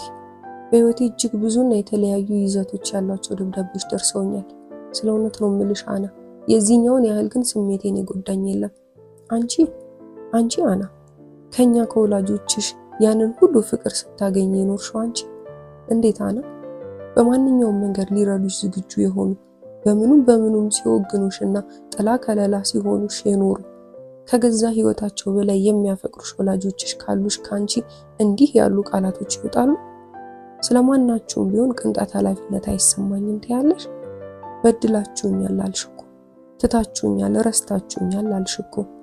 ኖ አና፣ ይህም በማለትሽ እጅግ በጣም የበደልሽንስ አንቺ ነሽ። በእርግጥ በትክክል ለማለት የፈለግሽው ይህን ላይሆን ይችላል። የጻፍሽው ግን ይህንን ነው። ኖ አና፣ ይሄ አልነበረም ለእኛ የሚገባን በጭራሽ። እንዲህ በክፋት ልታይን የሚገባ ወላጆች አልነበርንም። ኦ ኪቲ፣ እጅግ በጣም አሳዛኝ ሽንፈት ነው የገጠመኝ። በእውነቱ ይህ በህይወቴ ከሰራኋቸው ስህተቶች ሁሉ የከፋው ነው። በእኔ ቤት ብሶቴን ሁሉ በእንደዚህ ያለ ግልጽነትና እርግጠኝነት መናገሬ ይህን አይነት መዘዝ ያስከትላል ብዬ ሳይሆን አባባ ያከብረኝ ዘንድ ትልቅ ለመምሰል መሞከሬ ነበር። እርግጥ ነው ብዙ ችግር አሳልፌያለሁ። ልናገረውም ሆነ ልጽፈው ከምችለው በላይ በሆነ መከራ ውስጥ አልፌያለሁ። ቢሆንም ሁሉን ነገር ያደረገልኝንና አሁንም እያደረገልኝ ያለውን ጥሩን አባባ መኮንን ከራሱ በላይ የሚያፈቅረኝንና አንዲት ነፍሱን እንኳን ልጠይቀው የማይነፍገኝን አባባን በደልከኝ ብዬ መክሰስ ምን ልበልሽ ኪቲ፣ በምንም ቃላት ሊገለጽ የማይችል የውርደት ነው። ለመጀመሪያ ጊዜ የእጄን አገኘው። በእርግጥም ይገባኛል። ያልበሰለ አእምሮዬን ያቀፈው አናቴ ሽቅብ ወጥቶ ደመና መሃል እስኪንሳፈፍ ራሴን ከፍ አድርጌ ካቆምኩበት መሰረት የለሽ ሰገነቴ ላይ ድንገት ተዘርጥጬ መውረዴ ደርሶ ከምድር ተነስቼ ራሴን አንቱ ማለት የጀመርኩበት አጉልና ከንቱ ኩራቴ በመጠኑም ቢሆን እንዲንገዳገድ መሆኑ ቢያንስ ራሴን መለስ ብዬ እንድመረምር የሚያስገድደኝ ነው። አዎ ወይዘሪት አና፣ የምታደርገው ሁሉ ምንጊዜም ትክክል ነው ማለት በምንም አይነት አይቻልም። አንድ ሰው አንድን ሌላ ሰው ለዚያውም አፈቅረዋለሁ እያለ ሲደሰኩር የቆየበትን ሰው ይህን ያህል ስሜቱን እስከ መጉዳትና እስከ ማሳዘን ከደረሰ ከዚህ በላይ ወራዳ ምግባር ምን አለ? ጨርሶ ለወሬ የማይመችና እጅግ በጣም አሳፋሪ ወንጀል ነው የሰራሁት። እድሜ ለፈጣጣነት እንጂ አባባን ከእንግዲህ በሙሉ አይኔ ለማየት እንኳን መድፈር የሌለብኝ ሰው ነበርኩ። ከመቼም በላይ በራሴ እንዳፍር ያደረገኝ ደግሞ አባባ እንዴት እዚያው በዚያው ሙሉ በሙሉ ይቅር እንዳለኝ ማየቴ ነበር። ደብዳቤን እንደሚያቃጥለውና በሚቻለውም ሁሉ እንዳላነበበው ለመቁጠር እንደሚሞክር ቃል ገባልኝ። በእርግጥም ከትላንትናው ውይይታችን በኋላ እንዴት እንደሚያቀለባብሰኝና ባገኘው አጋጣሚ ሁሉ እንዴት ሊያስደስተኝ እንደሚጥር ብታዩ በድዬ የነበረ ሳይሆን በድሎኝ የነበረና ሊክሰኝ እየሞከረ ያለ ሰው ነው የሚመስልሽ። ወይዘሪት አና፣ ግድ የለሽም። ገና ብዙ መማር ያለብሽ ነገር አለ። ስለዚህ አሁኑኑ ራስሽንም ሆነ ሁሉም ነገር እንደገና መጀመር ጀምሪ። ሌሎችን ቁልቁል ለማየትና ለመቆስ ከመቸኮልሽ በፊት። በእርግጥ ከወለሉ እስከ ከፈፉ ሐዘን የጫረ ጋሪ ስጎትት ነው የኖርኩት። ግን ደግሞ በእኔ እድሜ ማን ያልተጎተተ አለ? ምንም የማያውቅ ጅል ባህሪ ተላብሼ ስተውን የኖርኩት ጊዜም ትንሽ አልነበረም። በጣም የሚገርመው ግን አብዛኛው ነገሬ የትወና መሆኑ ለእኔ ለራሴ እንኳን አይታወቀኝም ነበር። አሁን ወደ ኋላ አጠንጥኜ ሳይሆኑ ግልጽ የሆነልኝ አስፈሪው የብቸኝነት ባህር እንዳይወጠኝ ስል ያላደረኩት ነገር አልነበረም። ስለ እውነት ለመናገር በጣም በራሴ ላፍር ይገባኛል። አፍሬያለሁ። ያለፈን ጊዜ መዘወር የማይቻለውን ያህል አንድ የሆነን ነገር መልሶ እንዳይሆን ማድረግ አይቻልም። ይሁን እንጂ እንዳይደገም መከላከል ግን ይቻላል። ሁሉን ነገር እንደገና ከመጀመሪያው ለመጀመር እፈልጋለሁ።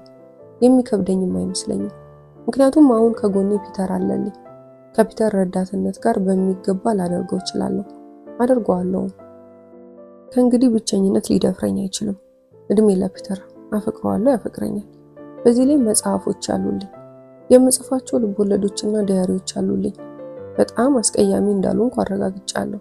እገምተው እንደነበረ የመጠኩ ባልሆን እንኳን ደደብ ልባል የሚችለው እንዳልሆንኩኝ አውቃለሁ። ሰዎች የሚወዱልኝ ብዙ ባህሪያቶች አሉ። በዚህ ላይ አጠቃላይ ስብዕናዬን የበለጠ ለማሳደግና ባህሪንም ለማሻሻል ቆርጫለሁ። አዎ ወይዘሪት አና፣ ደብዳቤሽ ከሚገባው በላይ የቆረፈደና ከእውነትም የራቀ መሆኑ ገብቶሽ ተጸጽተሻል። የሚገርመው ግን ደህና ነገር እንደሰራ ሰው ያን ያህል በራስሽ መኩራትሽ። ለማንኛውም ኪትዬ ከእንግዲህ ሙሉ በሙሉ እንደ ምሳሌ የምወስደው አባባን ነው። ይህን ካደረኩ ብዙ እንደምሻሻል ጥርጥር የለኝም። ያንቺው አና።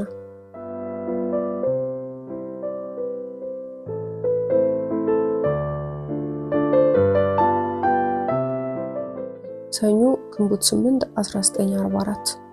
ውድ ኪቲ፣ እኔ የምልሽ እስከ ዛሬ ይህን ሁሉ ጉድ ስተረትርልሽ ስለ ቤተሰባችን የቀድሞ ታሪክ ማለትም ስለ አጠቃላይ ስረ መሰረታችን አውርቼልሽ አውቃለሁ እንዴ? እኔ እስከማስታውሰው ድረስ ያወራሁልሽ አይመስለኝም። ስለዚህ አሁን ልጀምርልሻ። የአባቴ ወላጆች እንዴት ለምድር ለሰማይ የከበዱ ሀብታሞች ነበሩ መሰለሽ። የአባባ አባት ወንድ አያቴ ምናምኒት ውርስ ከማንም ሳያገኝ በራሱ ጥረት በአገሪቱ ስመጥር ከተባሉ ባለጸጋዎች አንዱ ለመሆን የበቃ ሲሆን እናቱም ሴት አያቴ ማለት ነው እንዲሁ አሉ ከተባሉ ቱጃር ቤተሰቦች የመጣች ነበረች። ስለሆነም አባባ የልጅነት ጊዜውን እንደማንኛውም የዲታ ልጅ በቅምጥል ነበር ያሳለፈው። በየሳምንቱ ፓርቲ ነው፣ በሰበብ አስባቡ ጌት ቱጌዘር ነው፣ በየቢቹ ሽርሽር ነው። ብቻ ምን ልበልሽ ዓለሙን ሲቀጭ ነው ያደገው ማለት ይቻላል። በዚህ ላይ የከተማይቱን ቆነጃጀት ሲሻው እየጠራ ሲሻው እየመለሰ ከቤተ መንግስት በማይተናነሰው የወላጆቹ ቪላ ውስጥ እየተንፈላሰሰ ያሻውን አይነት ምግብ ባሻው ሰዓት እየበላ ያሻውን ልብስ ባሻው ጊዜ እየለበሰ ወደ አሻው ስፍራ ባሻው ሰዓት እየደረሰ በአጠቃላይ ምንም ሳይጎልበት ያደገ ሰው ነው። አባቱ ከሞተ በኋላ ግን በመጀመሪያው የዓለም ጦርነትና ተከትሎት በመጣው የዋጋ ግሽበት ምክንያት ያ ሁሉ ሀብት እንደ ጉም ነበር የተነነው አሉ። ለማንኛውም እንድታውቂ የፈለኩት አባባ እንዴት ከመጠን በላይ ተሞላቆና በእንዴት ያለ ድሎት እንዳደገ ነው። ታዲያ ትናንትና እራት ላይ አባባ እንዴት ልቡ እስኪፈርስ በራሱ እንደሳቀ ብታዩ እሱም አይመስልም። ምን አሳቀው አትይኝ? በ50 ዓመት እድሜው ለመጀመሪያ ጊዜ የመጥበሻ ቂጥ ፈቅፍቆ በላ። የማማም ወላጆች ቀላል ሀብታሞች የነበሩ እንዳይመስልሽ። አንዳንዴ ማማ ትዳር ከመያዟ በፊት ገና ከቤተሰቦቿ ጋር ሳለች ወላጆቿ በየጥቃቅኑ ምክንያት የሚያዘጋጁትን ድል ያለ ድግስ ስታወራለን እንዴት መሰለሽ አፋችንን የምታስከፍተን። ለምሳሌ አንዷ ልጃቸው ቀለበት አሰረች ይባልና 250 ቱጃር ተሰብስቦ ሲበላ፣ ሲጠጣ፣ ሲጨፍር ያድር ነበር አሉ። ታየሽ አይደል ኪትዬ? ለቀለበት እንዲህ የሆነ ለሰርግ እንዴት ሊሆን እንደሚችል አንቺም ገምጪው። እንግዲህ ከዚያ የኑሮ ደረጃ ነው ቁልቁል ወርደን እዚህ አሁን ካለንበትና አንቺም ከምታውቂው ደረጃ የደረስ ነው። የሆነ ሆኖ በበኩሌ አሁንም ቢሆን ያ አይነቱ ህይወት ቀረ ብዬ ስቆጭ የምገኝ እንዳይመስልሽ። ይልቁንም ተስፋዬን ሙሉ በሙሉ የጣልኩት ከጦርነቱ በኋላ በሚመጣው የሰላም ጊዜ ላይ ነው። አንድ ነገር በእርግጠኝነት ልነግርሽ እችላለሁ ኪቲ፣ በምንም አይነት ማርጎትና ማማ በቂ ህይወት ነው ብለው በሚገምቱት በዚህ ጠባብና የተጨናነቀ የጓዳ ውስጥ ደፋ ቀና ተገድቤ መኖር አልፈልግም። ማድረግና መሆን የምፈልጋቸው ብዙ ነገሮች አሉ። ለምሳሌ ለአንድ ዓመት ያህል ፓሪስ፣ ለአንድ ዓመት ያህል ደግሞ እንግሊዝ ሄጄ ቋንቋዎቹንና የተለያዩ የጥበብ ዘርፎች ታሪክ ማጥናት በጣም እፈልጋለሁ። እንግዲህ ይህን የኔን ምኞት ፍልስጤም ሀገር ሄዳ አዋላጅ መሆን ከምትፈልገው ማርጎት ምኞት ጋር አወዳድረው። ሌላ ሁል ጊዜ የሚናፍቀኝ ነገር ደግሞ ምን መሰለሽ? ውብ ዲዛይን ያላቸው ልብሶችና ደስ የሚሉ ሰዎችን ማየት። የዚህ ዓለም ልዩ ጎኖች ማየትና ስሜትን የሚያነቃቁ አእምሮን የሚፈታተኑ ነገሮች ሁሉ ማድረግ ከምንም በላይ የምፈልገው ነገር ነው። ይህን ከዚህ በፊትም ደጋግሜ ነግሬሻለሁ። በነገራችን ላይ እምብዛም ትኩረት የማልሰጠው ጉዳይ ይሁን እንጂ የራሴ የሆነ ትንሽዬ ገንዘብም ቢኖረኝ የምጠላ አይመስለኝም። ዛሬ ጠዋት ሜፔ ስለ አንድ በቅርቡ ሄዳበት ስለነበረ የቀለበት ስነ ስርዓትና ከዚያም መልስ ስለተገኘችበት በራት ግብዣ የተከፈተ የዳንስ ፓሪ ከሀ እስከ ፐ አወራችልን። ቃል ኪዳን የተሳሰሩት ሁለቱም የወደፊቶቹ ሙሽሮች ከናጠጠ ቤተሰብ የመጡ መሆናቸውንና በዚህም ምክንያት ድግሱ ከሚገባው በላይ ደማቅ እንደነበረ ነገረችን። ስለ ምግቡ ስታወራልንማ እኛን አያርግሽ ጌቲ፣ ምራቅ በምራቅ አደረገችን ነው ምልሽ። የሾርባው፣ የስቴኩ፣ የአሩስቶ፣ የፖልፔቲው፣ የቹይዙ፣ የእንቁላሉ፣ የሞርቶዴላው፣ የሳላሚው፣ የኬኩ፣ የቪኖ፣ የሻምፓኙ፣ የውስኪው፣ የማርቲኒው። ኧረ ተይኝ ኪቲ፣ የቀረ ነገር አልነበረም ማለችን እኮ ነው የምልሽ። እያንዳንዱ ሰው ያሻውን ነገር እንዳሻው ሲዝቅና እንዳሻው ሲደፋፋው ነበር ያመሸው አለች። ሁለመናችን ጆሮ ሆኖ ስናዳምጣት ታየንሽ አይደል ኪቲ? የሌላውን ታዩና ሜፔ ራሷ ይህን የመጠጥ አይነት እያማረጠች ስትጋተው ነው ያለችው። ከ10 ብርጭቆ የማያንስ አልኮል እንደጠጣች ነገረችን። እውነቴን ነው የምልሽ ማመን ነበር ያቃተኝ። እንደው ማን ይሙት ያቺ የምናውቃት መጠጥ በደረሰበት አልደርስም ባይዋ የኛይቱ ሜፔ በገዛ አፏ 10 ብርጭቆ አልኮል ጠጣሁ ትበል። ሜፔ ይሄን ያህል መውሰድ ከቻለች እጮኛዋ ዲርክ ስንት ብርጭቆ እንደገለበጠ መገመት የምትችሉ ይመስለኛል። ለነገሩ ፓርቲው ላይ ከነበሩት እንግዶች መሃል ቢያንስ ሞቅ ያላለው እንዳልነበረ እሷ ራሷ ነግራናለች። ዘአሳውልት ስኳድ በመባል የሚታወቀው የአምስተርዳም ፈጥኖ ደራሽ ፖሊስ አባላት የሆኑት 2 ሰዎችም ፓርቲው ላይ ተገኝተው የአዲሶቹን እጮኛሞች ፎቶ ሲያነሱ ነበር አለችኝ። ይገርመሻል ሜፔ የኛ ነገር ለደቂቃ እንኳን ላይወርድላት ነው ማለት ነው። አእምሯ ላይ እንደ ጦጣ ፊት ያለባት። በዛው ሁሉ ግርግር መሃል እንኳን የኛን ጉዳይ አስታውሳ ወዲያው ነበር ከሁለቱ ሰዎች አድራሾቻቸውን የተቀበለቻቸው። ማለትም ወደፊት ምናልባት በእሷና በአቶ ክሊር ላይ አንድ ያልታሰበ ችግር ቢፈጠር እንኳን እነኚህን ደጋግ ሆላንዳውያን በቦታቸው ተተክተው እኛን መርዳት እንዲቀጥሉ። የመጨረሻ የምትገርም ሰው አይደለችም? ለማንኛውም ወደ ጀመርኩልሽ ነገር ልመለስልሽ። አጅሪት ሜፔ አፋችንን ምራቅ ስታስመነጨው አረፈደች እልሻለሁ።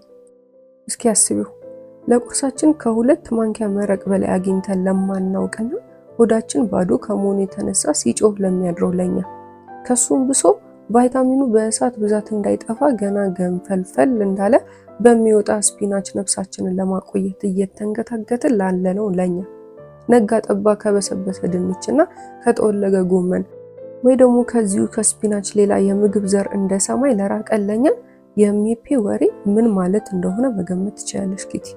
ተይት አትሞክሩ፣ ምክንያቱም አትችይም። ልንገርሽ አይደል ሜፔ ወደዚህ ወደ ነገረችን ፓርቲ እኛን ይዛን ሄዳ ቢሆን ኖሮ ለተቀሩት እንግዶች አንዲት ጉርሻ እንኳን አናስተርፍላቸውም ነበር። እውነቴን እኮ ነው። ሜፔ አወራችልን ከማለት እኛ ራሳችን ቃላቱን ከአፏ ውስጥ አለብናቸው ማለት ይቻላል። በዙሪያዋ ተኮልኩለን ከንፈሮቿ ላይ እንዴት እንቁለጨለጭ እንደነበር ላየን በህይወታችን ስለ ጣፋጭ ምግቦችም ሆነ ስለ ዘናናጭ ሰዎች ሰምተን የምናውቅ አንመስልም። ታዲያ ይህን ያህል እስከ መስቀጡ ድረስ የደረስነው እነማን ነን? አዎ የመልቲ ሚሊዮነር ልጆችና የልጅ ልጆች። ስለ እውነት ለመናገር ይቻላል ጉደኛ መድረክ ናት ያንቺው አና።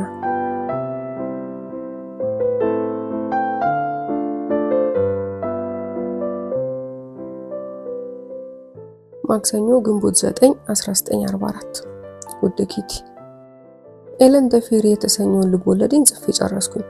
በጣም በሚያምር ደብተር ላይ ገልብጬው ለአይን እንኳን እንዴት ይማርካል መሰለሽ። ግን ለአባባ በቂ የልደት ስጦታ ሊሆንልኝ ይችል ይሆን? እንጃ እንግዲህ። ማርጎትም ማማም ግጥም ነው የጻፉለት። ዛሬ ከሰዓት በኋላ ላይ አቶ ክሊር አንድ ደስ የማይል ዜና ይዞብን መጣ። አንዲት ወይዘሮ ቢ የምትባል በቢሮ ውስጥ በቢዝነስ ዴሞንስትሬተርነት ታገለግል የነበረች ሴትዮ አለች። ታዲያለሽ እንደ ቀድሞ ለምሳ ወደ ቤቷ መሄዷን ትታ የታሸገ ምግብ ይዛ እየመጣች ምሳዋን ምን ጊዜም እዚሁ ቢሮ ውስጥ መብላት እንደምትፈልግ ነገረን። አስቢዋ፣ እንዴት ብለው ነው አቶ ክሊርስ ሜፔስ ወደኛ ዝር ማለት የሚችሉት? ያንኑ የፈረደበት ድንችና ጎመን ቢሆን እንዴት አድርገው ነው የሚያቀብሉን? እንደምታውቂው ሰራተኞቹ ሁሉ ለምሳ የሚሄዱባትን ይችን ሰዓት ነበር ለምኑም የምንጠቀማት። አሁን ታዲያ ሽንት ቤት መጠቀም የለ፣ እንዲች ብሎ ቅስቅስ ማለት የለ፣ ትንፍሽ ማለት የለ። ሴትዮዋ ሳትወድ በግዷ ከዚህ ቦታ እንድትርቅ ለማድረግ ያልቀየስነው ዘዴ ያልሰነዘርነው መላ ያለ እንዳይመስልሽ።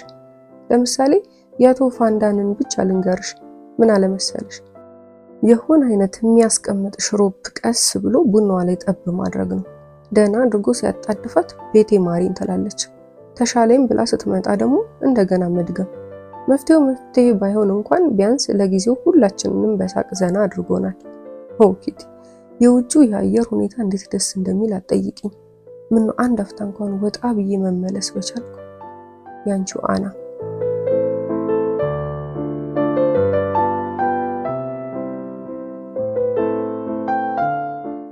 ሐሙስ ግንቦት 11 1944። ውድ ኪቲ፣ በአሁኑ ሰዓት ምን ያህል ቢዚ እንደሆንኩኝ እንዴት እንደምነግርሽ አላውቅም። ከ2 ዓመት በላይ አንድ ቦታ ቅስቅስ ሳይል ታሽጎ የኖረ ሰው ውዝፍ ስራዬን ለመጨረስ ጊዜ አጠረኝ ብሎ ቢያወራ ለማመን አይቸግርም። መኝን ኪቲ፣ እኔ ግን በጣም ነው ጊዜ አጠረኝ። ሰሞኑን ብቻ መስራት ያሉብኝ ነገሮች ባጭሩ ልንገርሽ። ጥሩ። በነገው ዕለት አንዱን መጽሐፍ የመጀመሪያ ክፍል አንብቤ መጨረስ አለብኝ። ምክንያቱም ከነገ ወዲያ የግድ ወደ ላይብረሪ መመለስ እንዳለበት እነ ሜፒ አስጠንቅቀውኛል። ይታይሽ፣ ገና ትናንትና ነው የጀመርኩት። በዚህ ላይ እንዴት ትልቅ ጥራዝ መሰለሽ። የሆነ ሆኖ እንደምንም ብዬ እንደምጨርሰው አትጠራጠሪ። በሚቀጥለው ሳምንት ፓለስታይን አት ዘ ክሮስ ሮድን እና የጋሊሊዮ ጋሊሌን 2ኛ ክፍል ማንበብ አለብኝ። ከዛ ደግሞ ዘ ኢምፐረር ቻርልስ የተሰኘውን የንጉስ ቻርልስን ታሪክ የመጀመሪያ ክፍል ሳነብ ቆይቼ ትላንትና ነው የጨረስኩት። ስለዚህ ከውስጡ የለቃቀምኳቸውን መረጃዎችን ማዋቀርና እያንዳንዱን የዘር ግንድ ዲያግራም በዝርዝር መጻፍ ይኖርብኛል ማለት ነው። ከዛ በኋላ በየጊዜው ከተለያዩ መጽሐፍት የሰበሰብኳቸውን 3 ገጽ የባዕድ ቋንቋ ቃላት ስርዓት አስይዤ መጽሐፍ ትርጉማቸውን መፈለግና አንድ በአንድ መሸምደድ ይጠበቅብኛል። የፊልም ስታሮች ኮሌክሽኔ የዋዛ ቁልል እንዳልሆነ ታውቂያለሽ። አሁን እርስ በርሱ መጠባበቅ ስለጀመረ እሱንም ለማጽዳትና እንደገና በወጉ ለማድረግ ብዙ ቀናት ያስፈልጋል። ይሁን እንጂ ፕሮፌሰር አና ቀደም ብላ ግልጽ እንዳደረገችልሽ በስራ ብዛት ከሚገባው በላይ ተጨናንቃለችና ትርክምክምነቱን እንደያዘ ሊቆይ ግድ ነው። ከዛ ሳትኝ ከዚያማ ቴሲዩስ፣ ኤዲፐስ፣ ቴሊዩስ፣ አርፊዩስ፣ ጃሰን እና ሄርኩለስ ሁሉ እንደገና በስርዓት ይከለሱ ዘንድ ተራቸውን እየጠበቁ ነው ያሉት። ምክንያቱም የተለያዩ ገርሎቻቸው አእምሮዬ ውስጥ ልክ እንደ ሸረሪት ድር ተወሳስበው መቀመጥ ካልፈለጉ የግድ እንደገና መታየት ይኖርባቸዋል። 7 and 9 ዋርስም እንዲሁ እንደገና ክለሳ ይፈልጋል። አየሽልኝ ጉዴን ኪቲ፣ እንዴት ሁሉን ነገር እያደበላለኩት እንዳለው አየሽልኝ። ግን ደግሞ አንድ ሰው አንጎሉ በሚገባ አልመዘግብልህ ካለው ምን ማድረግ ይችላል? እውነቴን ነው ኪቲዬ፣ የማስታወስ ችሎታዬ ከቀን ወደ ቀን በጣም ነው እየቀነሰ የመጣው። ካሁኑ እንዲኮ 80 ዓመት ሲሞላኝ እንዴት እንደምሆን ይታይሽ። ያኔማ የገዛ ስሜን ባረሰው። ኦ ኪቲ፣ ሌላው ደግሞ ምን መሰለሽ? መጽሐፍ ቅዱስ። አዎ እያነበብኩት ነው። ግን እንደው መቼ ይሁን የሱስና ታሪክ ጋር የምደርሰው? በጣም ነው የቸኮልኩት። የሶዶምና ገሞራ ጥፋት ሲሉስ ምን ማለታቸው ይሆን? ብቻ ምን አለፋሽ ጥናቱን ይስጥሽ በይኝ እንጂ ገና ብዙ መታወቅና መጠናት የሚገባቸው ነገሮች ይጠብቁኛል። እሺ ኪቲ፣ ራሴን በራሴ ወጥሬ ልፈነዳ ምንም እንዳልቀረኝ አሁን በደንብ ተረዳሽልኝ። አሁን ደግሞ ስለ አንድ ሌላ ነገር ላጫውትሽ። ብቸኛዋ ውድ ጓደኛዬ ካደረኩሽ ጀምሮ በየጊዜው ስነግርሽ እንደነበረው ትልቁ ምኞቴ አንድ ቀን ጋዜጠኛ ለመሆንና ከዚያ በኋላ ደግሞ ዝነኛ ደራሲ ለመሆን እንደሆነ ታውቂያለሽ። እነኚህን ወደ ታላቅነት ወይስ ወደ እብደት ክፉኛ ያዘመሙ ፍላጎቶቼ እውን የሚሆኑበት ጊዜ ይምጣ ወደፊት የሚታይ ይሆናል። ለጊዜው በእርግጠኝነት ልነግርሽ የምችለው ግን ምኞቴን ለማሳካት የሚያስችሉኝን ነገሮች አእምሮዬ ውስጥ አሉ። ለዚህም ምንም ጥርጣሬ አይግባሽ። ለምሳሌ ጦርነቱ እንዳበቃና ወደ ሰላማዊ ህይወት እንደተመለስን ሚስጥራዊ ቤት በሚል ርዕስ የዚህን ያለንበትን ጉደኛ ቤት ታሪክ በመጽሐፍ መልክ አሳትሜ ማውጣት እፈልጋለሁ። መፈለግ ብቻ ሳይሆን ያለምንም ጥርጥር አደርገዋለሁ። መጽሐፌ ተወዳጅ ሊሆን ስለመቻሉ ካሁኑ በእርግጠኝነት መናገር ይቸግረኛል። ይሁን እንጂ ዲያሪ በጣም እንደሚያግዘኝ ያውቃለሁ። በነገራችን ላይ ሚስጥራዊ ቤትን ማስቀደም እፈልጋለሁ እንጂ ሌሎች ብዙ ልጽፋቸው የምችላቸው ነገሮች አሉኝ። ግን ወረቀት ላይ ላሰፍራቸው ከመሞከሬ በፊት አእምሮዬ ውስጥ በሚገባ ተብላልተው እስኪ በስሉና ተገቢውን ቅርጽ እስኪይዙልኝ ድረስ እጠብቃለሁ። የዛ ሰው ይበለኝ እንጂ። ያንቺው አና።